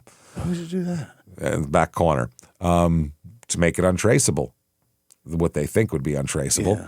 Yeah. But obviously, that's interesting. And the spelling, too, the name of Alan spelled wrong and the you're next.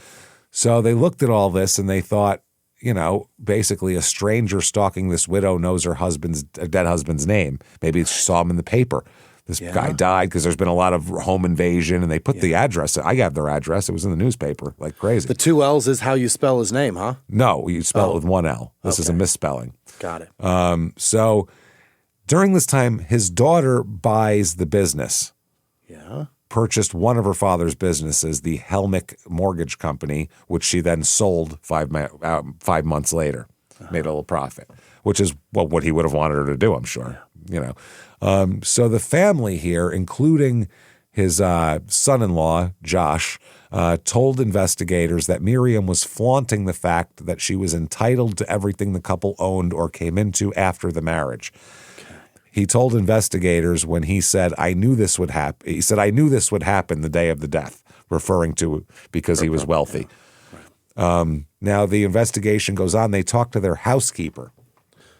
Yeah. This is who you want to talk to. The housekeeper knows all. They know everything. She's in the house.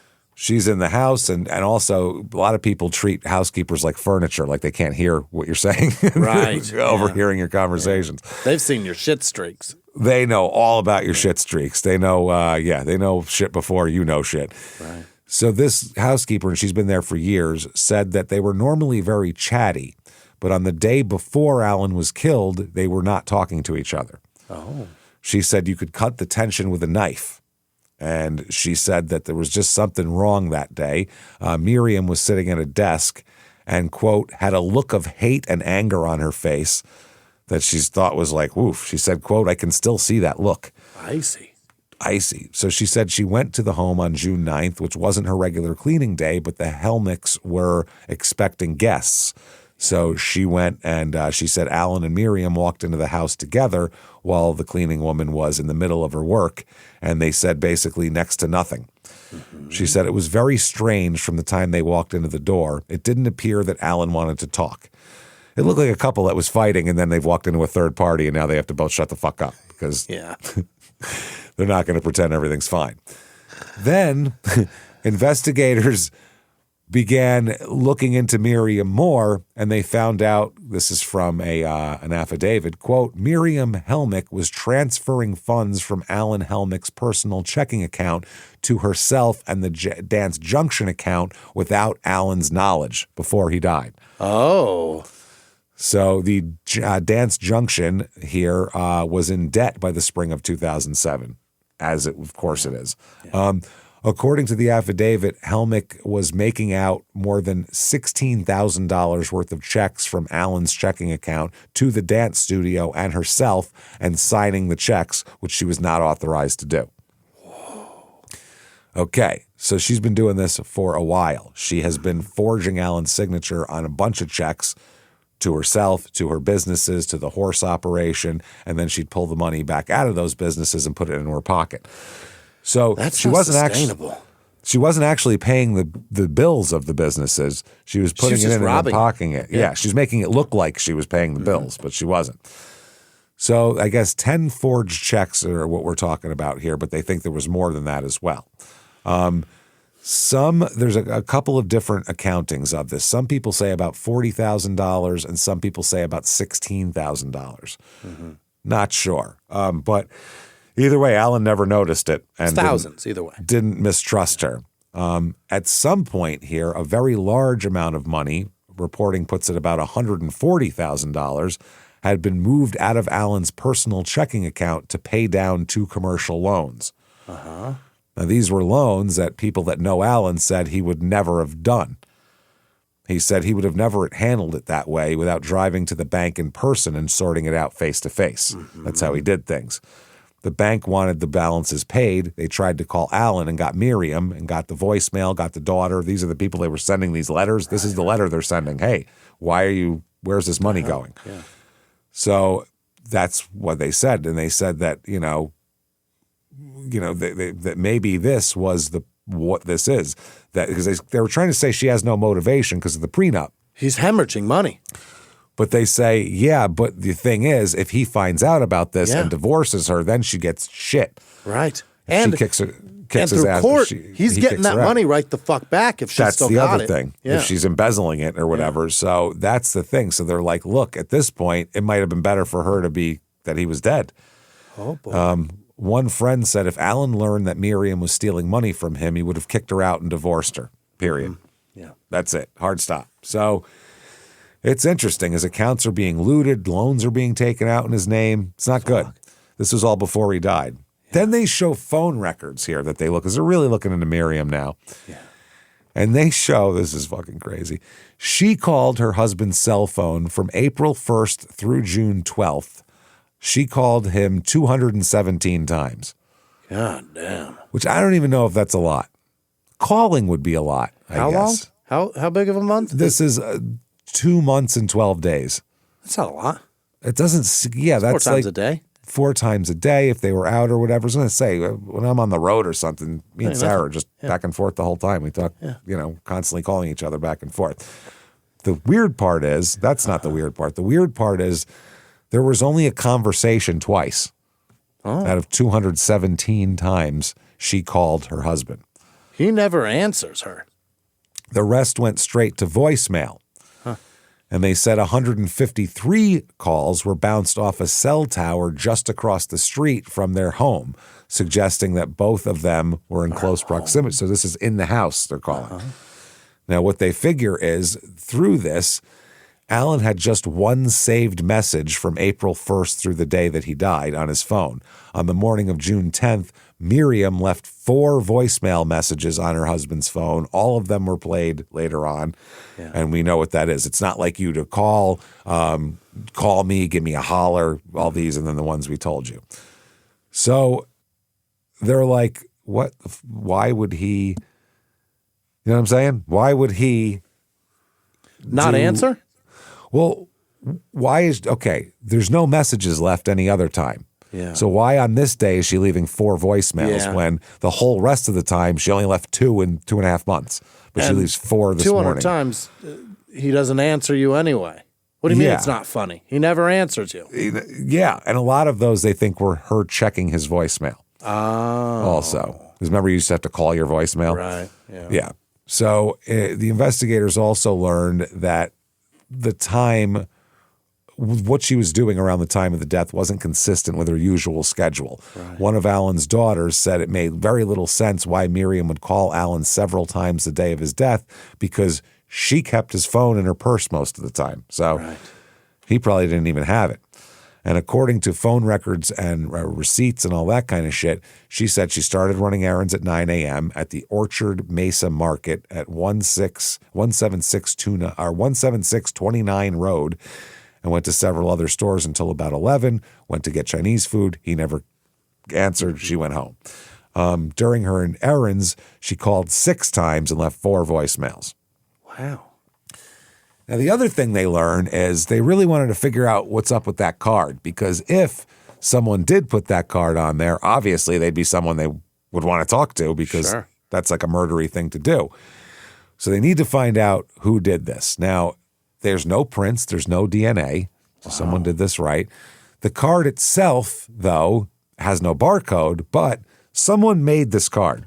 It's a store-bought card. Somebody made it's not a homemade card. I see what you're saying. Yeah, a company has it. A company made this card. Yeah. So they contact the company that made the card and said, we got this fake Einstein quote. Where are you selling this? Yeah. Where are you selling it? We got your bullshit Einstein.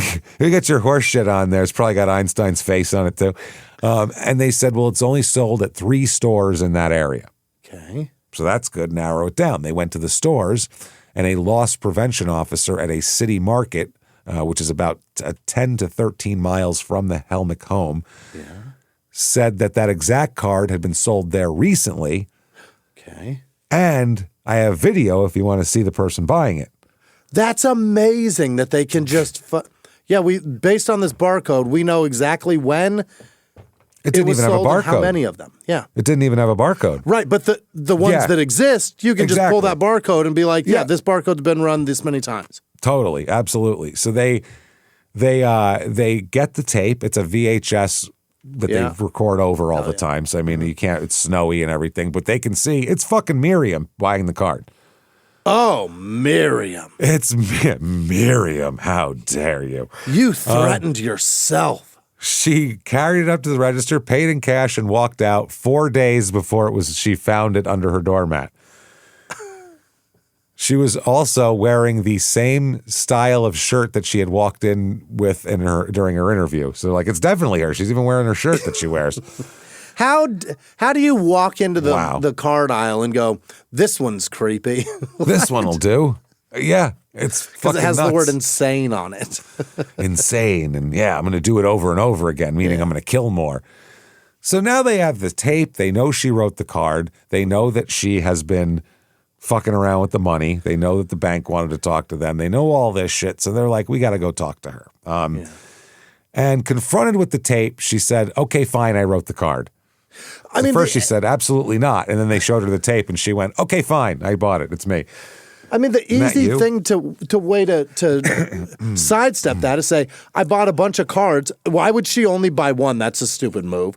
I had a bunch of cards in the house. Somebody took one out of the house and wrote it to me. That's a good answer. You could try that. That's the best answer you got. It's not good, but it's better than, okay, fine, it's me, I guess. It's better than I've never seen it before. Well, here's a tape of you seeing it. Oh, shit. Fuck.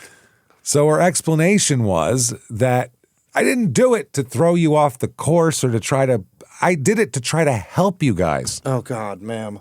She said she felt the police weren't working hard enough on Alan's murder, so she planted the threat so it would reignite the case, light a fire under their ass, and maybe even get some more media attention, which would force you guys to do more work on this. You don't understand. I gave you another clue. Yeah, and they were like, huh? Stupid. All day, every day, we've been working on this. There's not a lot of murders around here. This is kind of a big deal. People are wanting this solved. So she also said, I even know who killed my husband. I know who did it. And they said, well, who? And she said, Alan Jr. Oh. His own son. She said he had a strained relationship with Alan Sr., and Alan Sr. had recently cut him off financially. So he had motive to do this. She said also, I think Alan Jr. has a methamphetamine problem. Oh, he's a meth head. That's what she says. Who knows? And suggested that I think not only did he, now stay with me, she said, this is going to be crazy. You guys all listening, the bated breath with notebooks. And they said, not only did he kill Alan, I think he tried to blow up the car too. Oh, he followed us on our road trip. Diabolical. Yeah. So the investigators, I mean, they had to take it at face value. They brought Alan in. They checked him. He had 100% solid alibis for both the fire day and the killing day. Not That's Alan. the thing about when you make it up. That's it. Yeah. They're doing their day. Yeah. And he was still saying, oh, I love my dad, and he's the best guy ever. Yeah. So then the prosecutor said that Alan had taken out a $25,000 life insurance policy 6 days after his murder. I don't know How did he do that? Miriam called asking how she could collect the money, but she was told she couldn't because the policy was void after several monthly premiums went unpaid. If you're going to take you have to pay the premium, stupid. That's part of it. You got to pay your bills. You got to pay your bills. So then they go to the computers now. They take Miriam's computer, and they found over 180 searches related to Alan's medications. Oh. Now, mind you, there's no poison in his system or anything like that. Yeah. The gunshot wound is the death. She searched Ambien overdose. She searched Viagra overdose. Oh. Your dick explodes. It's just boom. Like Porky's rifle. That's it. Yeah, it's all frayed on the end. It's Elmer Fudd in it. Yeah, whatever. It's Elmer Fudd, yeah, but I get what you meant. Yeah. I saw him. They're similar looking. They're the same fat guy. Same dude. Yeah. So she also, she searched that what happens when you mix Ambien and Viagra if you have heart problems, because she knows he's got heart issues. Dang, that's a sleepy boner. Then she searched poisoning methods. Uh-huh. Ways of poisoning people that are undetectable, less detectable, and all that kind of shit. It's wild. If this is true, this woman went through all the trouble in the world and was like, fuck it, I'm going to shoot him. Exactly, yeah. Wow. So the computer, by the way, was a gateway, which is just if you want a little blast from the past with the cow spots and all that shit. Those cow spots are amazing. They had whole giant stores full of those fucking things. That's insane. The box that showed up was all cow print. It was all a big cow print. Yeah. So this computer was Miriam's computer and showed the repeated internet searches, but overdosing on the drugs he already had and different fucking ways to make it. She even searched for how to put a horse down at home. Oh, so you monster. They presumed that was for him, not the horse, because no horses have been put down. So if you can put a horse down with something, you could probably do it for a 64-year-old guy too. Yeah, Same thing. I'll bet the first page says, how big a gun you got? Yeah, you got a big old gun? You got one of those things they hit the cows with in the head when you... Yeah. Those are very expensive to put down. I bet, yeah. A horse, it costs thousands to put them down. Everything with a horse costs thousands of dollars. Yeah. Everything. Yeah.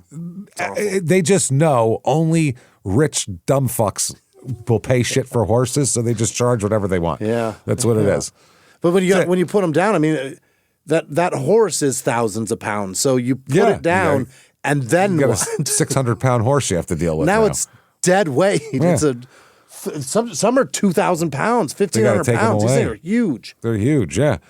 So they said that his daughters thought that he wasn't himself lately, and that he was far more ill than he should be. But no poison was ever found in his system. We don't know if she was doing experiments that didn't work. Okay. Then they find out that investigators learned that Miriam might have had access to a .25 caliber pistol. Oh. This pistol Alan had received from the estate of his first wife's stepfather. The stepfather had given it to the daughter through a death, and then he ended up with it after she died. Sure. Now, investigators cannot find the .25 caliber. It is not one of the guns they found in the house. Oh. But ballistics experts said that if they could find a bullet fired from the gun, they could match it with the bullet that's in Alan's head, and maybe they could do something. Sure. So we'll get more on that in a second, by the way. Now, they have a prenup, so they're like, why would she do it? And that's when they look at all the fraud she was doing, and they were like, oh, that's why. So he didn't leave or kick her out. Then the police discover her past. They hadn't known shit about her before this. Jacksonville's a nebulous place. Yeah, well, they didn't even know she was from Jacksonville, really. Really? So they said, oh, okay, she's from out of state. And then when they figured out Florida, the sergeant said, after those discoveries, I realized this is not just bad luck for Miriam. I realized there's more to the story than we know. Yeah. Daughter, Amy, dead at 23 of an accidental overdose. $100,000 policy goes to Miriam. Husband, Jack, dead by a suicide from a gunshot to the wrong side of her head, and her own half-brother is the guy processing it and deciding that it's a suicide, and another $100,000 policy that she blew through. Then she was in jail on the counterfeit check thing. She allegedly embezzled from her own father and stopped the mail from coming, just like she was doing with Alan. Yeah, we're talking about a third life insurance policy possibly going to this woman. How many life insurance policies on average does a person claim? I hope not many. I have none on anybody, I don't think. I got to assume it's one, maybe two. You. Yeah. Me and you have life insurance for each other because we run a business together and we have to. That's it. Yeah. And you I think die, maybe this shit's Sarah. over. I think maybe Sarah did something. Yeah, that's it. All 80 grand. I'm taking it and running. You should buying think a I'm trailer. staying up all night reading this shit? Fuck you. I'm going to buy a trailer on the western slope of the Rockies. That's it. Call it a fucking life. That's amazing. So anyway, they said the fire on her parents' back porch, by the way, was also then arson. It all lines up. And the detective in Florida, or the detectives in Colorado asked Florida, please reopen the Jack Giles case. Oh. We're pretty sure she did this. And Florida said, no.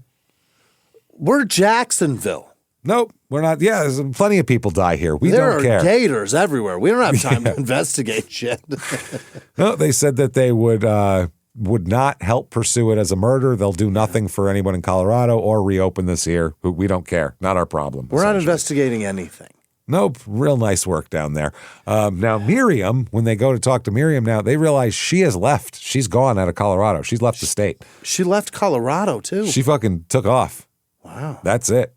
She can't afford the house anymore and anything like that, so she takes off. She moved in with her son, who told her to stay put in Colorado and settle everything, and she told him, no, the police cleared me. They said it's fine, so I'm coming to live with you in Florida. She went back to Florida. Jacksonville, back to Jacksonville to live with her adult son. Yeah. And she also, her friends are loaning her money and, so she can get clothes and get back on her feet.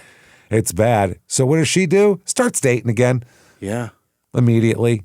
They were like, her friends were saying like, isn't this a little, or like he just died. Like this is like September 2008. They're like, he died like in the beginning of the summer. But it wasn't, I mean, he had heart disease. He was gonna die anyway. Well, that's how kind of she's saying it. She got onto she did a dating app or a website at the time. And it's basically one of the ones that matches millionaires with women. Yeah. That's the one she gets on, of course. She's not looking for love here. Yeah. She told a friend before she ever met Alan, Miriam said that she wanted a rich old man and didn't care if he had one foot in the grave. Good Lord. And she said about Alan, quote, it took me a long time to find Alan. He was the only one with a portfolio big enough to suit me. That's what she told a friend. On this site, she found a wealthy older man near Orlando whose profile says he was looking for a partner who could do what, Jimmy? Dance. dance. Dance, bitch. Now that I can dance. And also one who loved horses. Uh-huh. I mean, it should have said, Miriam, where are you? Yeah. So if it said, Miriam, where are you, she wouldn't have been able to answer because she's not going by Miriam at this point. What? She changed her name? She didn't change it. She's going by a few things. Now, I'll say that in a second. She messaged him that she could dance any dance. And, he liked her. They hit it off. She drove a few hours to Orlando, spent the weekend with him. Yeah. He thinks, though, her name is not Miriam because she introduces herself as Sharon Helmick. Do you know who that is? Do you remember? Who? His ex-wife that His died? dead wife, not ex-wife, his dead wife. His widower? Why did she do that? She has stolen her ID and is using her fucking ID and saying, I'm Sharon Helmick. She even used her name to get a job for 2 months doing sales. What? She has stolen her identity. She's taken the identity of a woman whose heart exploded like a water balloon in her chest. New Year's Eve, before the fucking ball even dropped. What an asshole. She's an asshole. And according to the guy down there, she explained her availability was basically her late husband died of a brain disease and that had been coming for years. And that's why she was free to date so soon because she'd been prepared for so long to lose him. And he hadn't been like lucid or anything in months. And so, I mean, she's mourned him for He died years, of a brain disease where his brain's allergic to 25 caliber bullets. Well, his brain's on the cabinets, and apparently that's a disease. You got to keep those in your skull, apparently, Hell from of what a I understand. disease. It's on the outside. Your brains actually come to the outside of your skull. It's terrible, terrible disease. What an... God, she's such a dick. She's a dick, man. This is a dick. It's incredible. Then they find, and this is the treasure trove here, they find a business associate of Miriam who's a horse trainer who, they talked to her. Her name is Jerry with a J, Jeri. Now, she says here that lately, in late 2008, Miriam claimed to Jerry, that she was in a mental health institution after attempting to commit suicide. Don't we wish? That's what she told her friend. So they were like, okay. She said she'd been admitted after she tried to hurt herself. This is Jerry Yarborough, is the horse breeder. And she said that, Yarborough said that Miriam didn't offer any details about the incident other than, quote, it's not like I tried to shoot myself. Oh. Tried to off herself in some way is what she's saying, but she's never in a mental institution or anything like that. She's just lying. This conversation happened in September 2008 after Miriam had phoned Jerry, quote, out of the blue about the health of a horse. Okay. When asked why Jerry didn't ask more questions, she said, I didn't want to know. I was getting more crazy and the whole case was just going bizarre. Every time she talks, it gets weird. I want no part of this. I don't care, is what she said. Well, that's not my problem. I'm sure there's cops involved. Then she talks about a phone call that she had with Miriam on June 12th, 48 hours after the murder, June 12th. My birthday, by the way. Yeah. She said, Jerry said that this is a separate phone call with Miriam. Jerry Yarborough said she was struck by Miriam's matter-of-fact demeanor and how she just volunteered information, including how the police had seized her clothing from June 10th to check for, and she said, quote, high-velocity blood spatter. Oh. Which is very specific. Miriam told Yarborough that she suspected that a man affiliated with Dance Junction had killed her husband. So somebody who was some disgruntled two-stepper is pissed off. How could anybody be mad enough about anything at a dance studio to murder somebody? I mean, honestly. I just can't get that foxtrot. It is so frustrating. I can't get it. It's so weird. So she said she couldn't recall Miriam's reply when asked if she had reported these suspicions to law enforcement. And then Miriam told her, quote, the cops don't care what I have to say. Right. Don't care. Also, Miriam volunteered other bits of information during the June 12th conversation, because of course she did, including the fact that someone had set her husband's car on fire while it was in the parked outside his business. She had said, quote, I found out, this is the quote, I found out a car won't explode if it has a full tank of gas. And then she laughed. This is 2 days after what? Wow. Okay. I found out, which I believe is physics, by the way, which is pretty ironic. Yeah. He could have told you that. I think, he probably could have told you all about why that happened. So, yeah, she found out and then laughed. So, and then she said, Jerry said, she said she was going to miss his sense of humor, and then she laughed again. God damn. Damn. When pressed by Miriam here, or later on, Yarborough said she didn't immediately report the statements to law enforcement because she doesn't believe Miriam confided about committing crimes. She said, so what was I going to do? Call and say she's weird on the phone? Right. We assume she's the spouse, so you're already looking into her. We just assume that. I'm not going to call you up and go, hey, she's acting, I don't know, kind of funny. Yeah. She kind of laughed at a weird time. Yeah. So I know you guys don't have any evidence yet or anything, or else she'd be in handcuffs, but maybe if you could just arrest her anyway. So she's also, what am I supposed to do? People that have a spouse or even an ex-spouse that die, sometimes they say some wild shit right out of your the gate. brain is... Yeah. It's weird. It's a my weird Uncle Mike, time. when he was dying, his ex-wife, they'd been divorced for 4 or 5 years. She wandered by the room and goes, he's on life support. And she wanders by the room and goes, just go with God. And then walked away. I was like, he's right there. I think he's working on it. He's getting ready is what he's putting his shoes on. Give him I think he's trying his hardest, really. He's on life support. What more do you want from this poor man? Oh, death. That's what you want. Okay, never mind. Matter of fact, I think they had just taken him off and he was he was still breathing and doing fine. Yeah, it takes a minute. You don't just die as soon as they take you off. Everybody thinks that they don't even unplug it. That's not a thing either. They pull the plug and then it goes beep and then the guy's dead and you go, well, that's that. And then everybody goes If they pulled the plug, it would make no noises at all. It's got no electricity. There's nothing there. They literally disconnect you from it. And slowly it tapers off. Right. She was just like, go with God. I'm like, bitch, I still love him. You may not. Can we have maybe 10 more minutes then after? Now you're impatient? Yeah. Now, unbelievable. Clearly we're at the end. Now you're impatient. So Jerry here also said that Miriam said that Alan had been an asshole to her the last couple of weeks, but didn't go into detail. Okay. And Miriam also told Jerry that she'd been hiding money at the dance studio so that she had access to money. Okay.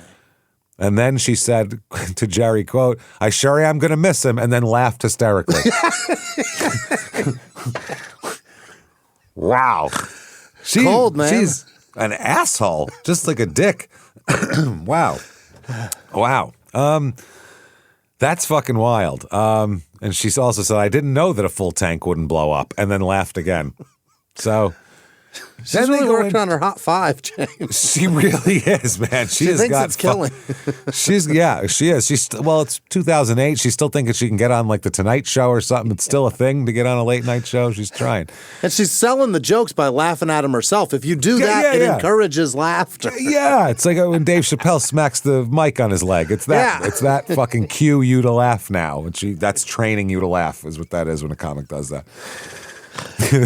they're training you in the first 2 minutes, and then by 5 minutes into it, it's I say a joke, I hit the thing, you laugh. Now it's I stumble and almost fall down myself, and because I'm so I didn't even know that was coming out of my mouth. My own jokes. Yep. That's what comics do.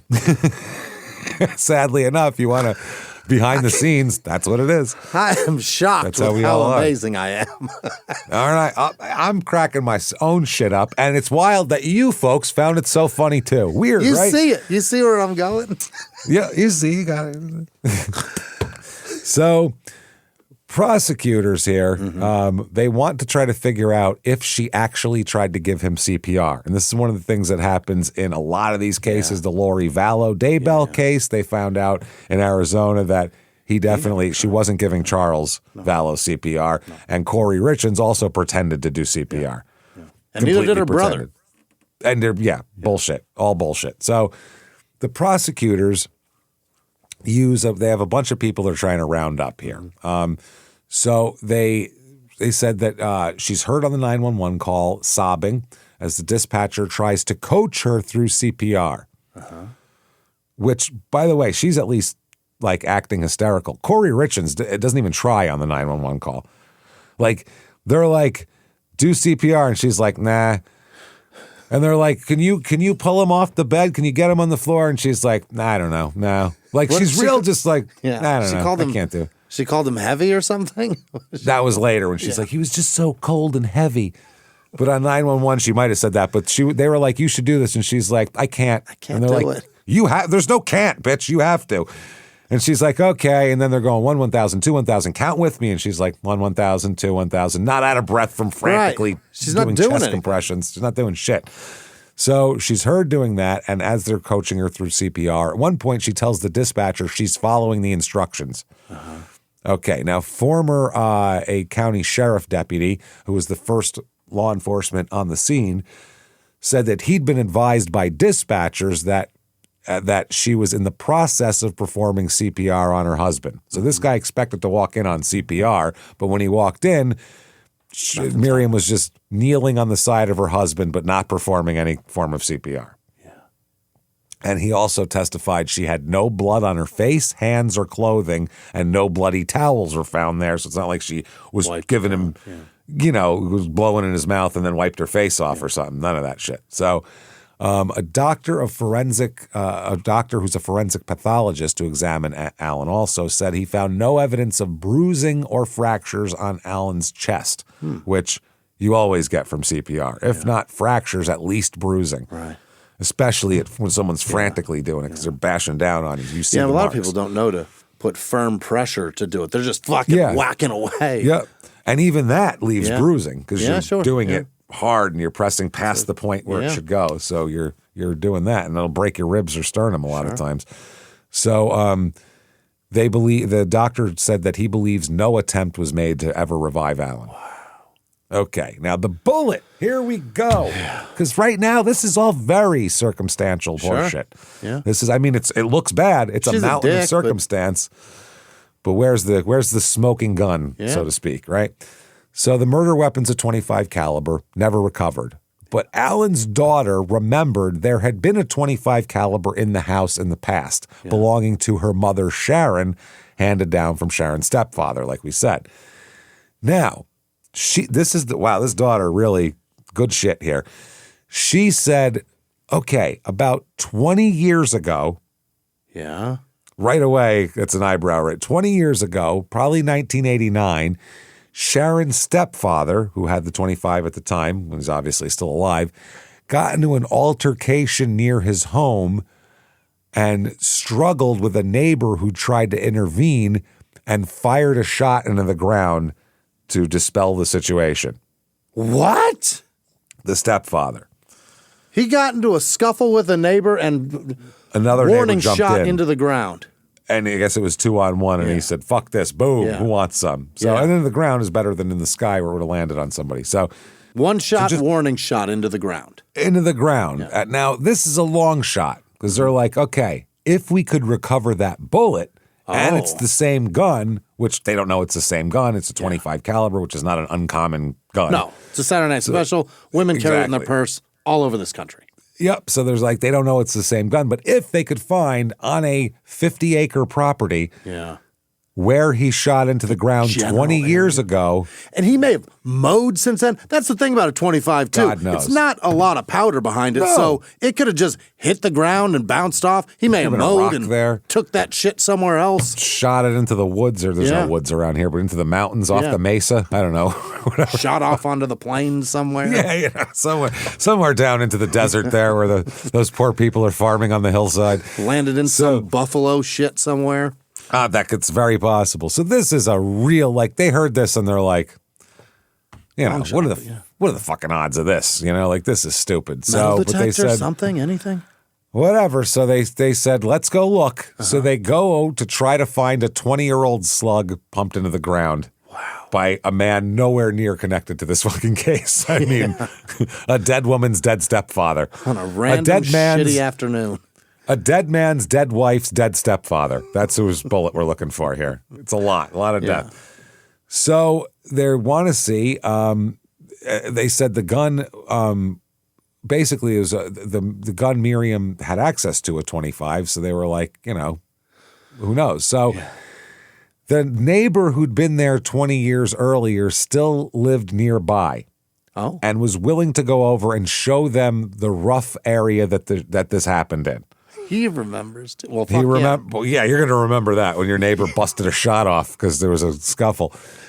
So the county brings in a retired officer who everybody knows as like Mr. Metal Detector. Like he's the best. He does it in his free time. He's really good with a metal detector and can find anything. And if you know metal detecting, it's really hard. And if you're not good at it, you're not good at it. Yeah. We had this one guy who would come over and metal detect in our yard because we have a 200-year-old house. Yeah. And he'd find all sorts of cool shit. But I mean, he was really out there like on his knees and he's going around. He'd find like old coins from the 1800s and cool shit like that out there. And he gave us everything. He just wanted to find it. Remember he found a belt buckle and a bunch of shit on the lower half of a body? I'm like, James, there's a body somewhere. There's somewhere. There's a pocket watch, a fucking knife, a belt buckle. That's everything below the waist. Yeah, not my problem. Either that or somebody got to fucking and they were like pants off and just ran with their dick dangling out. And then ran. So they said, this is the guy. If it's out there, he's going to find it. So they sent him out over all of this acreage with a metal detector and said, find us one bullet if you could. 25. It's the size of your pinky nail, James. Yeah. It's a very small bullet. Very tiny, yeah. So they're like, find that. Yeah. And he fucking did. What? He pulled a fucking tiny 25 caliber out of the ground that's been there for 20 fucking years. Wow. He pulls it out of the ground. Now it's damaged and corroded from 20 years in the soil, of course.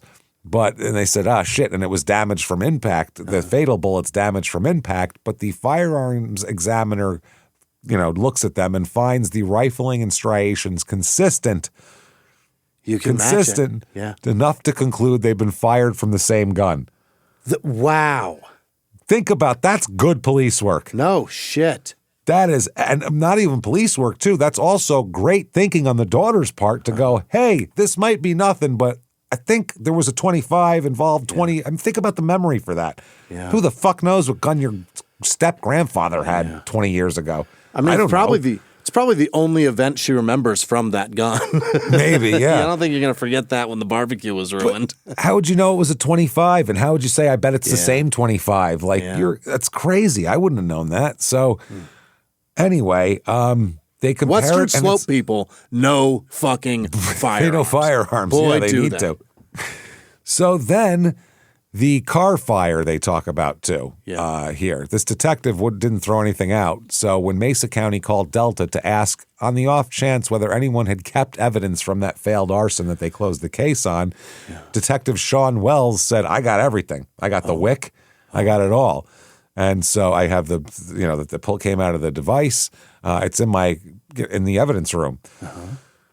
He said, quote, Mesa County called and asked if I had any evidence by chance from an attempted arson case. I was able to let them know that I did keep the wick as evidence and still had it in my property room. So the prosecutors and DA determined the type of rope the wick was made from and found the same type of rope in Miriam's horse trailer, the trailer she used to haul her horses. Not good. A cutout consistent with a horse lead or rope from her own equipment as well. And they said the thing, obviously it looked like that. So, and then they processed Miriam's vehicle, by the way, and they found a very small amount of gunshot residue on the steering wheel. Oh, she fired a gun and drove. Oh, my God. She did that. She fucking did all this shit. Did her whole ass day.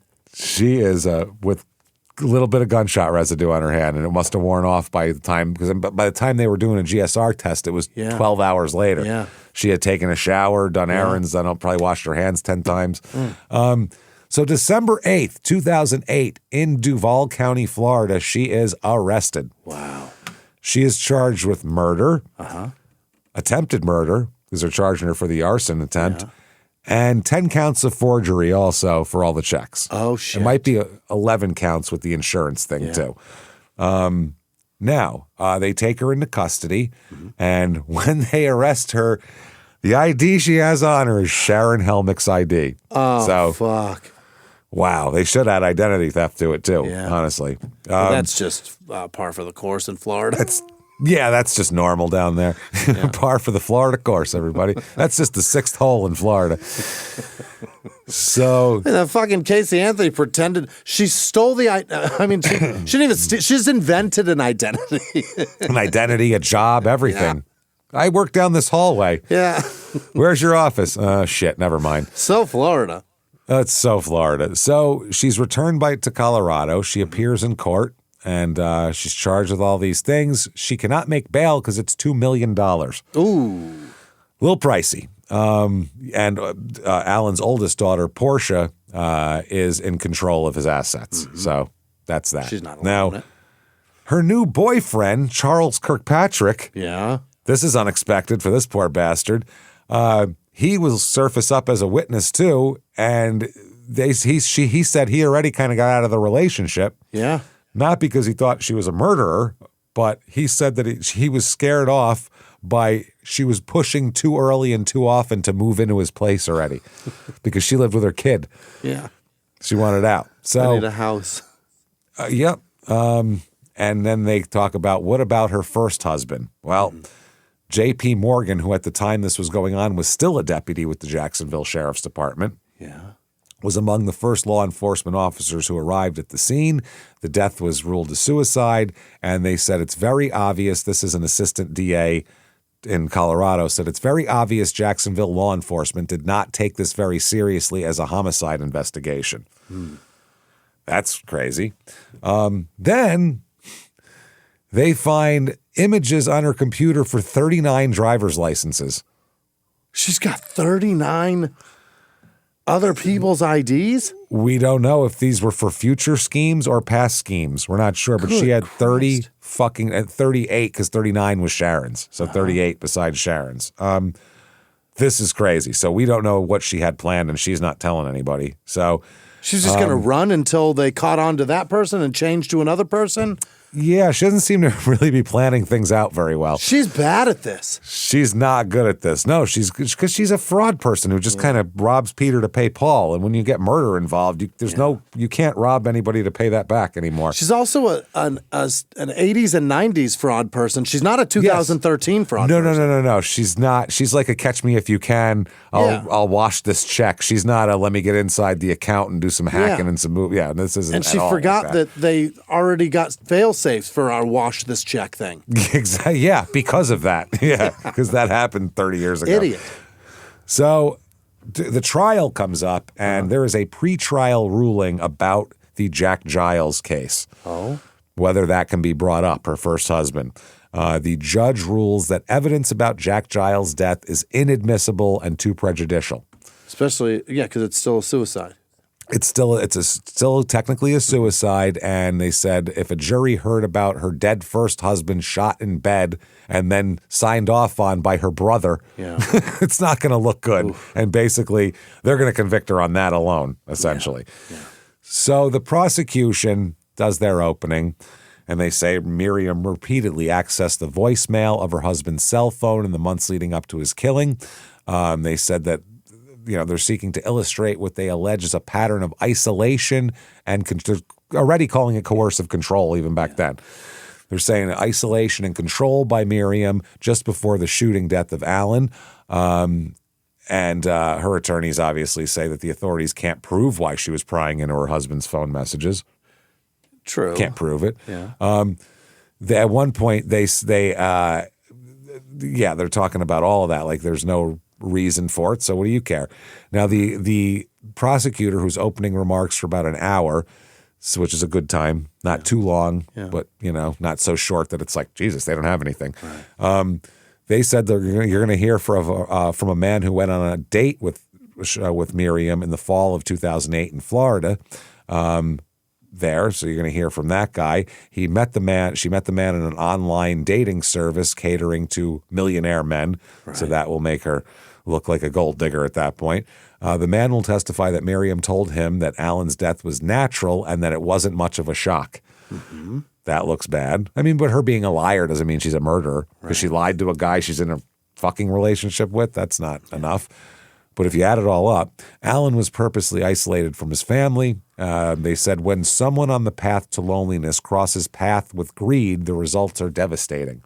Yeah. That's the prosecutor. That's a good line. Yeah. The prosecutors also argue the death of her first husband in the face of financial woes shows a pattern. They're not allowed to bring up any of the things like that. Yeah. But in the media, they are. They had written in a court filing, too, the chances of two successive husbands committing suicide or being murdered in the wake of financial difficulties by someone other than the spouse are extremely small. Very small. That's what they tried to do to get the stuff into court, which it's not allowed to be into court. So that was their argument. That is fascinating, though, because it's very rare that somebody is in financial woes and somebody murders that person's spouse, and they're like, oh, well. And solves it. Well, that was lucky. Well, all solved now. Yeah. Now I can pay those bills off. So the defense here, she has a public defender, and said questions surrounding the basically they were the one that argued that you shouldn't let Jack Giles murder into this because obviously it's going to be a distraction, and said the fact that Mrs. Helmick had tragedy in her life before doesn't mean she's more likely to commit murder, which is also true. The defense slammed law enforcement's efforts on the case, saying they snared an innocent person in an investigation that quickly arrived at Miriam's presumption of guilt, they said. They go on to say that the investigators ignored a series of leads, including a white pickup truck allegedly spotted on several occasions in the couple's neighborhood. Problem is, she's the only one who ever said she saw a white pickup truck. Nobody else did. So, the greeting card debunks that. It ruins that argument anyway. It absolutely ruins it. The defense attorney also said that the two people unaccounted for, both dressed in black, were also seen in the area around 6 a.m. on the day of the murder. No, that never substantiated. He said it doesn't matter to them because they already had their suspect, so they didn't care. Meanwhile, they didn't arrest her for 6 fucking months. Right. They're acting like they were coming to her house the next day to arrest her. This is a thorough investigation. Now, the defense has to acknowledge that Miriam showed, quote, horrible judgment by putting that card under her door. That was terrible judgment there.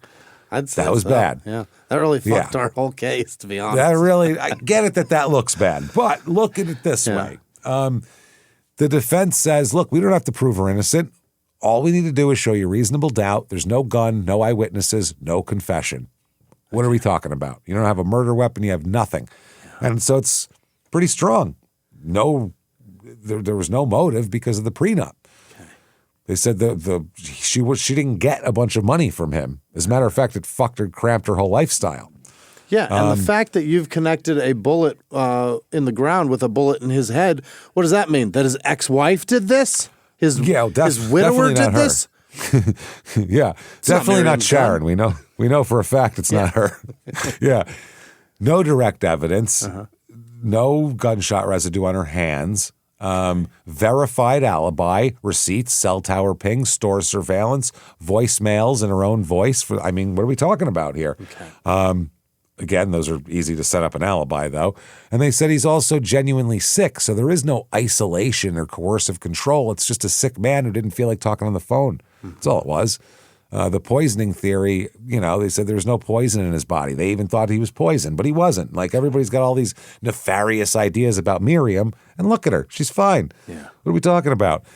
Handwriting expert comes up and tells the jurors that Miriam's handwriting is likely present on 8 of the 10 checks drawing off the bank accounts controlled by her late husband, the ones that he can say for sure.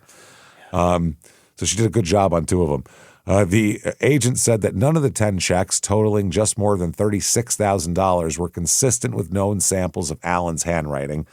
And witnesses have testified that Alan was the only person authorized to sign on his personal checking account, as well as an account he opened for Dance Junction, where Miriam was the instructor.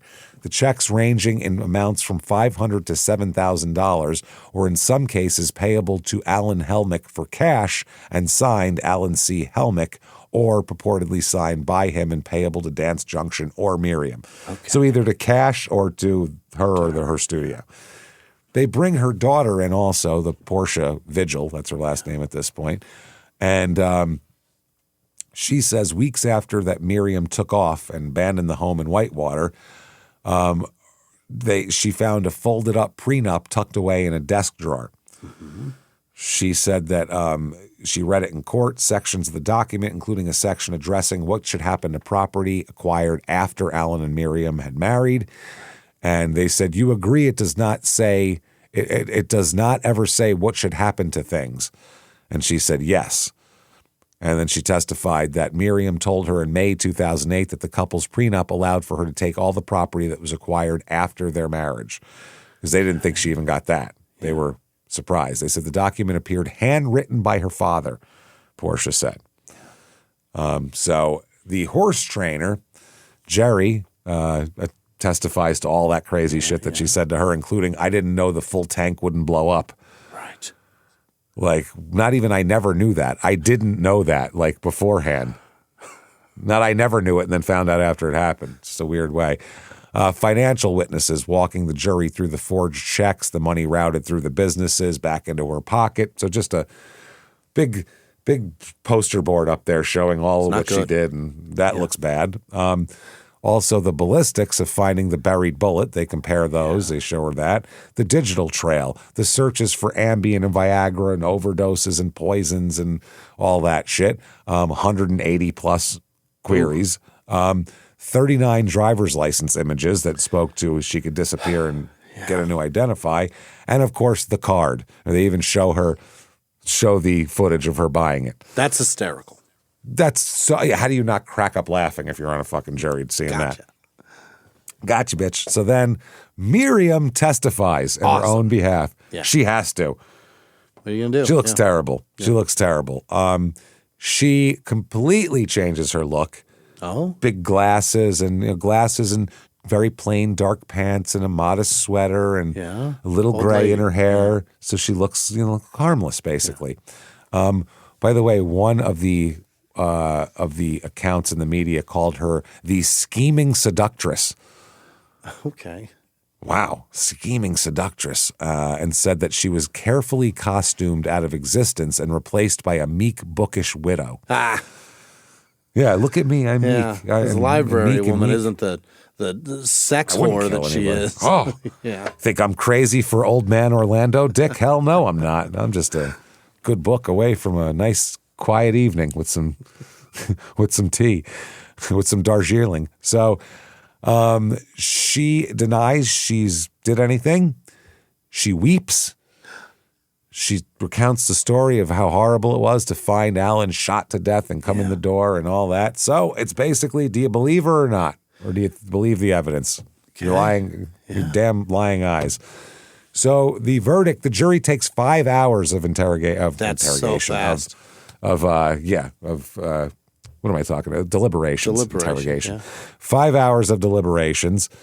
That's pretty fast. It's quick. Especially with all the forgeries and everything else. She is found guilty of everything. Yeah. Yeah, of everything. So sentencing comes around. Victim impact comes here, and Alan's daughter says that Miriam defiled and infiltrated a family before insulting the memory of their late mother by assuming her identity. That's not far off. That's pretty good. Get him, Portia. Yeah, Portia's she's on one here. Wow. She said, we're happy she can't hurt anybody else. Mm-hmm. And she said, this is the end, thankfully. So the judge says, you, ma'am, may fuck off. Okay, now, mandatory life sentence, number one, for the murder. Mandatory life. So that's what she's got to begin with. Life without the possibility of parole, by the way. She's going to be there forever. So there's that. Then they add on another shit because you have attempted murder. Yeah. all sorts of counts that she's been found guilty of. Basically, they run everything consecutive to life without parole. So she ends up with, you, ma'am, may fuck off, life plus 108 years. That's a lot. That is a shitload. That's impressive. That's impressive. That is really And if fuck you, is what Jacksonville that means. had any fucking balls, they could investigate and get her for another one. They probably could. She's also ordered to pay $521 in court costs. Okay. Seems like I'll cover it that for would you. bounce right off you after you hear life plus 108. So, yeah, they said there was no discretion on the first-degree murder without the possibility of parole. But the rest of them, she had some, had some leeway, and they decided to go consecutive and maxed out on everything. Awesome. So that's what they get. The fire investigator, Yeah. this is the guy, Detective Sean Wells again, he said, I think if Alan would have let me speak with Miriam and continued to investigate, I believe I would have been able to charge her with the attempted arson. I think he would have accepted it once he saw the evidence I had compiled, and ultimately that would have saved his life. I would have gotten him to leave her. Yeah, I mean, Jesus Christ, you'd have to be like, dude, I don't care if I got to show up in a parking lot and show you this shit. She tried to blow you up in a Roadmaster, man. Does that mean anything to you? He also said about everything, about the whole case, he said, it does make me sad that it came to that in our community. We're small towns. This just doesn't happen here. It just doesn't I happen think it doesn't happen. This is why we do small town Never. murder, because people go, this This is doesn't the first happen time, here. James. First time. And I think it's only episode 709. Doesn't happen here. And I think it made people realize it can happen anywhere. You bet. Yes, if they haven't heard this show, then yeah, for sure. She's sent to the Denver Women's Correctional Facility, a 984-bed institution housing women at every custody level, where she is inmate number 148412, in case you want to write to her. Drop her a line there. A sweet card. Oh, This is yeah. insanity. That's the Hey, crazy Shannon, part, too. I mean, She's done Miriam, it. Allegedly, over and over. Yeah, that's what I mean. She's a scary, it's scary, dude. It's scary. So on appeal, Yeah. this is the direct appeal, she argued that the judge had wrongly admitted certain evidence and expert testimony. The judge who decided this said, although there were no other eyewitnesses to the murder or the attempted murder, the murder weapon was never found. The prosecution presented a substantial amount of circumstantial evidence of guilt. And that's the thing. You can be convicted on circumstantial evidence, and you can't just say, you can appeal saying there wasn't enough evidence on direct, which is what they do, but they're not going to just say, well, since there was no physical evidence, that means that Yeah. that means that you doesn't mean anything. overturning it. No, That just means that circumstantial the evidence is plenty. prosecutor and the cops are going up a hill. That's all that means. That's it. Yeah, they have to prove a shitload more. If you have physical evidence, all the other stuff could not even really line up that well. But if you have none, everything else has to line up so perfectly. It's like a zipper closing. Like everything has to go, or else it's going to be all crooked and mangled, and it's just not going to come down. And then you're going to piss your pants. So Get your nuts stuck. that's how it works. So this appeal's denied. Yeah. Then the next appeal is on a shoe print. Okay. She argued ineffective assistance of counsel, specifically that her trial lawyers should have called their own expert on the dust shoe print impressions collected at the scene, several of which were never matched to anybody. Okay. This is so small we didn't even bring it up in the case because it mattered none. So they said the court's reasoning here was even with a defense shoe print expert, the evidence at the post-conviction hearing didn't reveal anything materially new, which is what you need to have here. And there was no indication that the unmatched prints belonged to anyone other than people already accounted for at the scene. Okay. And they said this is from the judge. The key point is that the evidence at the post-conviction hearing did not reveal additional materially significant evidence regarding the dust shoe print impressions found at the murder scene. Okay. 2024, another appeal. Oh. Okay. Now she said this appeal adds, first it's ineffective assistance of counsel of the first one. Now she's adding ineffective assistance of the last appeal counsel too to this. Oh, that last appeal. Throw that one in here bullshit. too on Yeah. top of it. Everybody's fucking me. A panel here with the judges said that, Well, I'll just read this is Judge Gilbert Roman from the Colorado Court of Appeals. Okay. After a month-long trial, a jury found Helmick guilty of first-degree murder for shooting and killing her husband, attempted first-degree murder for previous attempt to kill her husband, and 10 counts of forgery. The trial court sentenced her to life in prison without the possibility of parole and imposed additional sentences, and they said this court reaffirms her convictions again. Yeah. So that's it. They said that it raised claims that have already been decided and could have been raised earlier and are vague and without a factual basis, essentially. Okay, if she couldn't get to be more of an asshole. It's tough. Last year, 2025, she does a prison interview with 2020. Why'd they do that? I don't, because they were doing the story, I think. I don't even know if they did it, but I don't know if they did the whole murder story or not, but I think they did. 2020, they want to interview her, and she described Alan as a very kind, very sweet man. He always had your best interest at heart, usually. I don't know what that means. They're usually in there.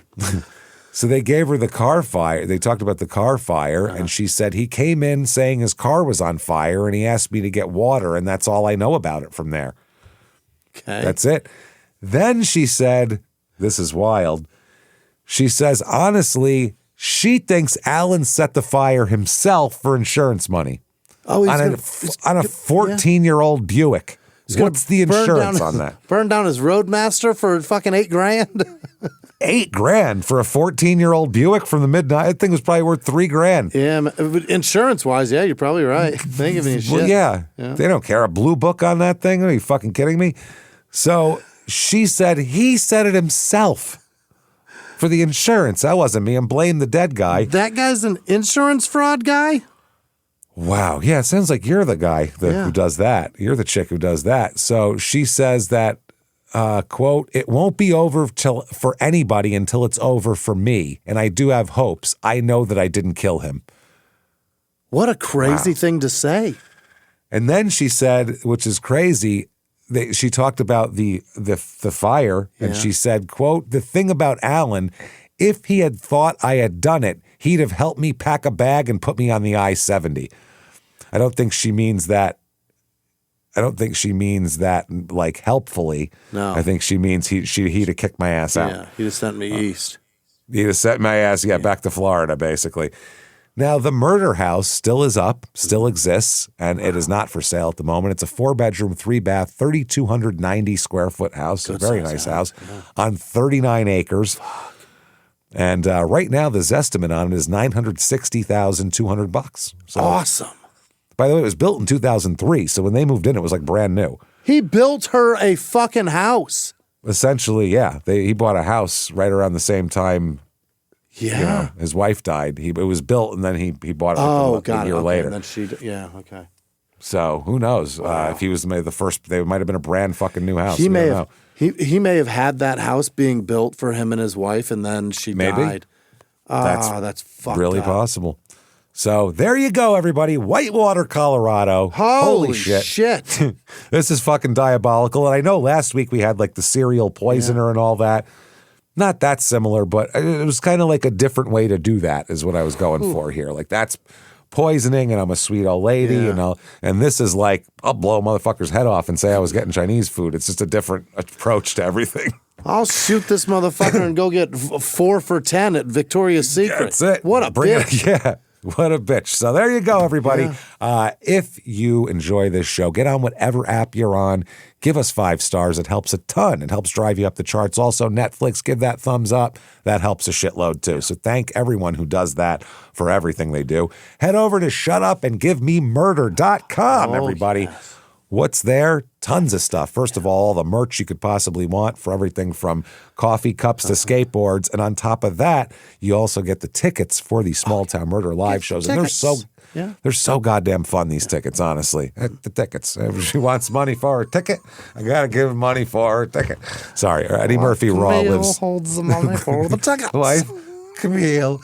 Eddie Murphy Raw lives in our heads all the time. And it's everything we can do to constantly not reference it. So this is what you get. So easy. So anyway, where was I? Yeah, tickets for live shows. Yeah. September 18th, Milwaukee at the Pabst Theater. Great theater, great city, and great shows, too, always there.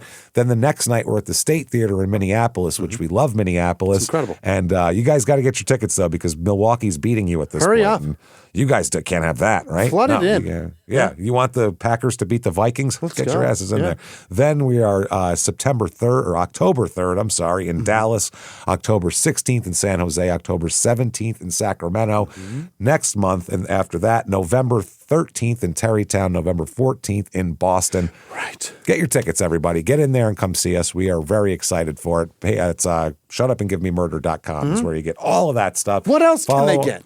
Oh, my. You can follow on social media. Yeah. We're at Small Town Murder on Instagram, at Small Town Pod on Facebook. On top of that, they can get Patreon. Well, first, they should listen to our other shows as well. Crime in Sports, which you don't have to like sports. No. Trust me, we're doing a multi-part series on a murderous cult that had about maybe 4 minutes of sports in part one. That was it. And that was just to say he played for the Raiders. No. Now to murder. Yeah.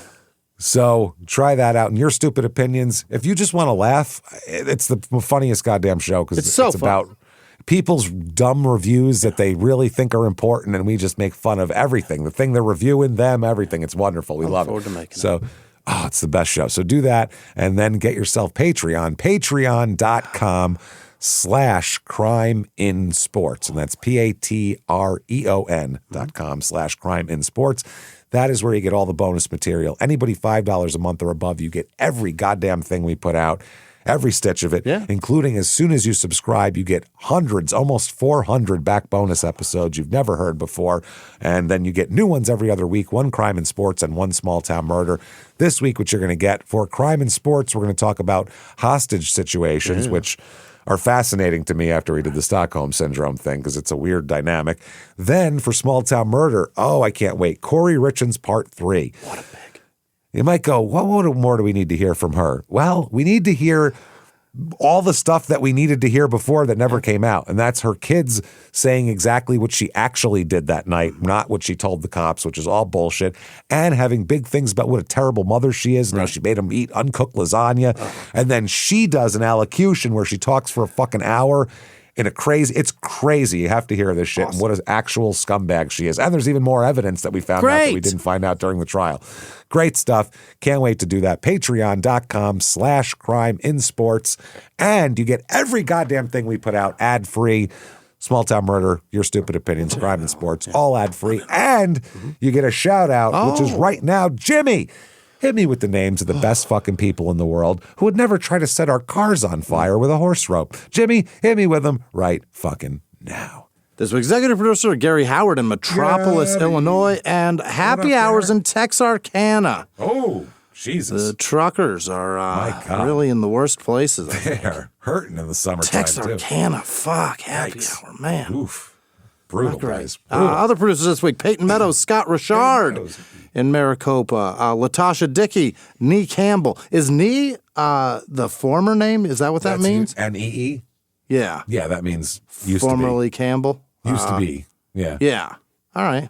Yeah. Latasha. All right. Alexa Lagrateria. Sounds delicious. Lagrateria. I've eaten there many times. It's delicious. The Groteria? Absolutely the best. Sounds vile. Janice Hill, Garrett Wright. Happy birthday, Garrett. Hey, happy birthday. You did it again. Don Brooks, Casey Boyce, Kristen Taylor, Jennifer McCormick, Yergonski, Macy Wilson, Robert Hill, Aaron Beacon, Anna Christina Acosta Shoemaker. Wow. God damn it. Let's perhaps get you Schumacher. 4 more names. Let's get Get married again. Duke with no last name. Chantel Duchesne, like Andy Dufresne. Oh. E-S-N-E. Andy. Jesse Damone, Aaron Witzel, Aaron Elliott, Nick with no last name, Aaron with no last name, E-R-E-N, I think that's Aaron, Aren perhaps, Janae Riley, Victoria Chance Bella Rive, Connie Hill, Karen Woods, Deke the Dude, French, Deke French. He is the dude. Ronnie Brown, Kenny Russell, Brian Cargan, DV. This show brought to you by Domestic Violence. How about that? Rebecca Kuhn. That's what we're looking for. Bobby Joe Lewis, Sean Fried, Lorraine, probably. Singleton, Karen with no last name. C-R-Y-N, A-R-Y-N.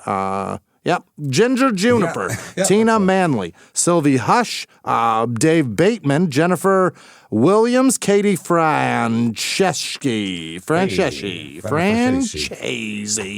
Brody with no last name, Victoria Ibrahimi, Charles, Jaime, it's Hemi. All right, Cozy Faber, Sincere, it's probably Sincere. Oh, it's Sincere, a slinger. Ass slinger. Oh. It's not ass slinger. Sincere ass slinger? What's going on? Okay. Wesley Brewer, Scott and Michelle Shreve, Pamela Pettit, Gretchen Beechler, Chasta the MILF. Chasta, James. Chasta. The MILF. Chasta. That's Chasta. Kristen Davis. Confident. Not that one, probably. Wait. Maybe. No, it's with an E. Yeah, we know Kristen Davis. That's why we asked. Yeah. That's why I said it like that. Rachel Wright, Serenity Anderson, Amanda Curtis, Laura Hanby, Pumpkin Terry, Gabrielle Caviello, Cardin, Carrie Rogers. What is Cardin? Pascal Craner, Lee Weisinger, Kayla Chimero, what? Ronica Bompus, this is fucked. Michael Dorsey, Acid Base 32, Ryan Lundy. These are the worst this week. These are so hard. Natalie Rice, Nope with no last name. The Dixon family, Tamora Delisser. All right, yeah. Robert Hayes, Gail would know. Sure. I read a word and look at it. There we go. All right. Then I start counting letters. Yeah. Kevin Ryan, Natasha Dan, Jen Johnson, Jess Norton, William Sutton, Noya G, Kit Kat Smile, Ashley with no last name, Do or Do Not, There Is No Try, Angela with no last name, B. Dory, Marcile, Mersa would, Mersa 2802, gross. Why would you do that? That's not Jamie with no last name, D. Prime, Charlotte Lyman, Lyman, Missy with no last name, Brooklyn Cole, Katie De Los Santos, Leanne Scalia. All right, Italic Macaroon, Dakota Firehirm, Mad Cat Townhouse, Molly Johns, Jesse with no last name, Kel Made It, Shane Bowman, Diane Jones, Matthew Wells, Kate Smiley, Crystal Arce, Shay W, Alex Rude, Erica Turini, Matthew Garrett, Justina Dawkins, Jasmine Scott, Kendall with no last name, Dina Highland, Misty with no last name, Robert Charvat, Louise Tate, Matt Montalvo, Brooke Belcher, Christy Adams, Kelly Chris, Willow Holkin, Sav, probably short serve for Savannah, with no last name, Johnny Boy, The Almond Boy, Stacy Hall, Q Cat, Rel Raw Uncut. Good for you, Rel. Scott Bluebaugh, Shelley with no last name, Kayla Redinger, Samuel Penner, Ashley with no last name, Jamie Lynn McMullen, Sam Summerlin, Jennifer with no last name, Savannah Bacon, Aaron Bars, Petra Slaughter, Vicky Narusowitz, Jackie Elaine Ortega, Christina Houston, or Huston, or Huston. Mia with no last name, Chloe Kane, D and J, DJ with no last name, Heather, what is this? Vogel, White and Nerdy, Fildo with no last name. He's just a Fildo. And all of our patrons. You guys are the best. Thank you so much, everybody. You fantastic, wonderful bastards. We appreciate all that you do for us every goddamn day and every night and every afternoon and every other time you listen. Every moment. Thank you. Isn't this like a tea commercial or some sort of card commercial, a douche commercial maybe? Every moment of every day feels like a tea that keeps you regular. It keeps you regular. Yeah, there's like two women walking on the beach, a mother and a daughter, and she's like talking about her period and then not being regular, and then the tea comes up, and it's great. So do that. Yeah. Patreon.com/Crime and Sports. Again, thank you for doing all of that. And keep coming back next week. You want to follow us on social media, shutupandgivememurder.com has everything that you need there. Take you wherever you need to go. So that said, thank you so much, everybody. And until next week, it's been our pleasure. Bye.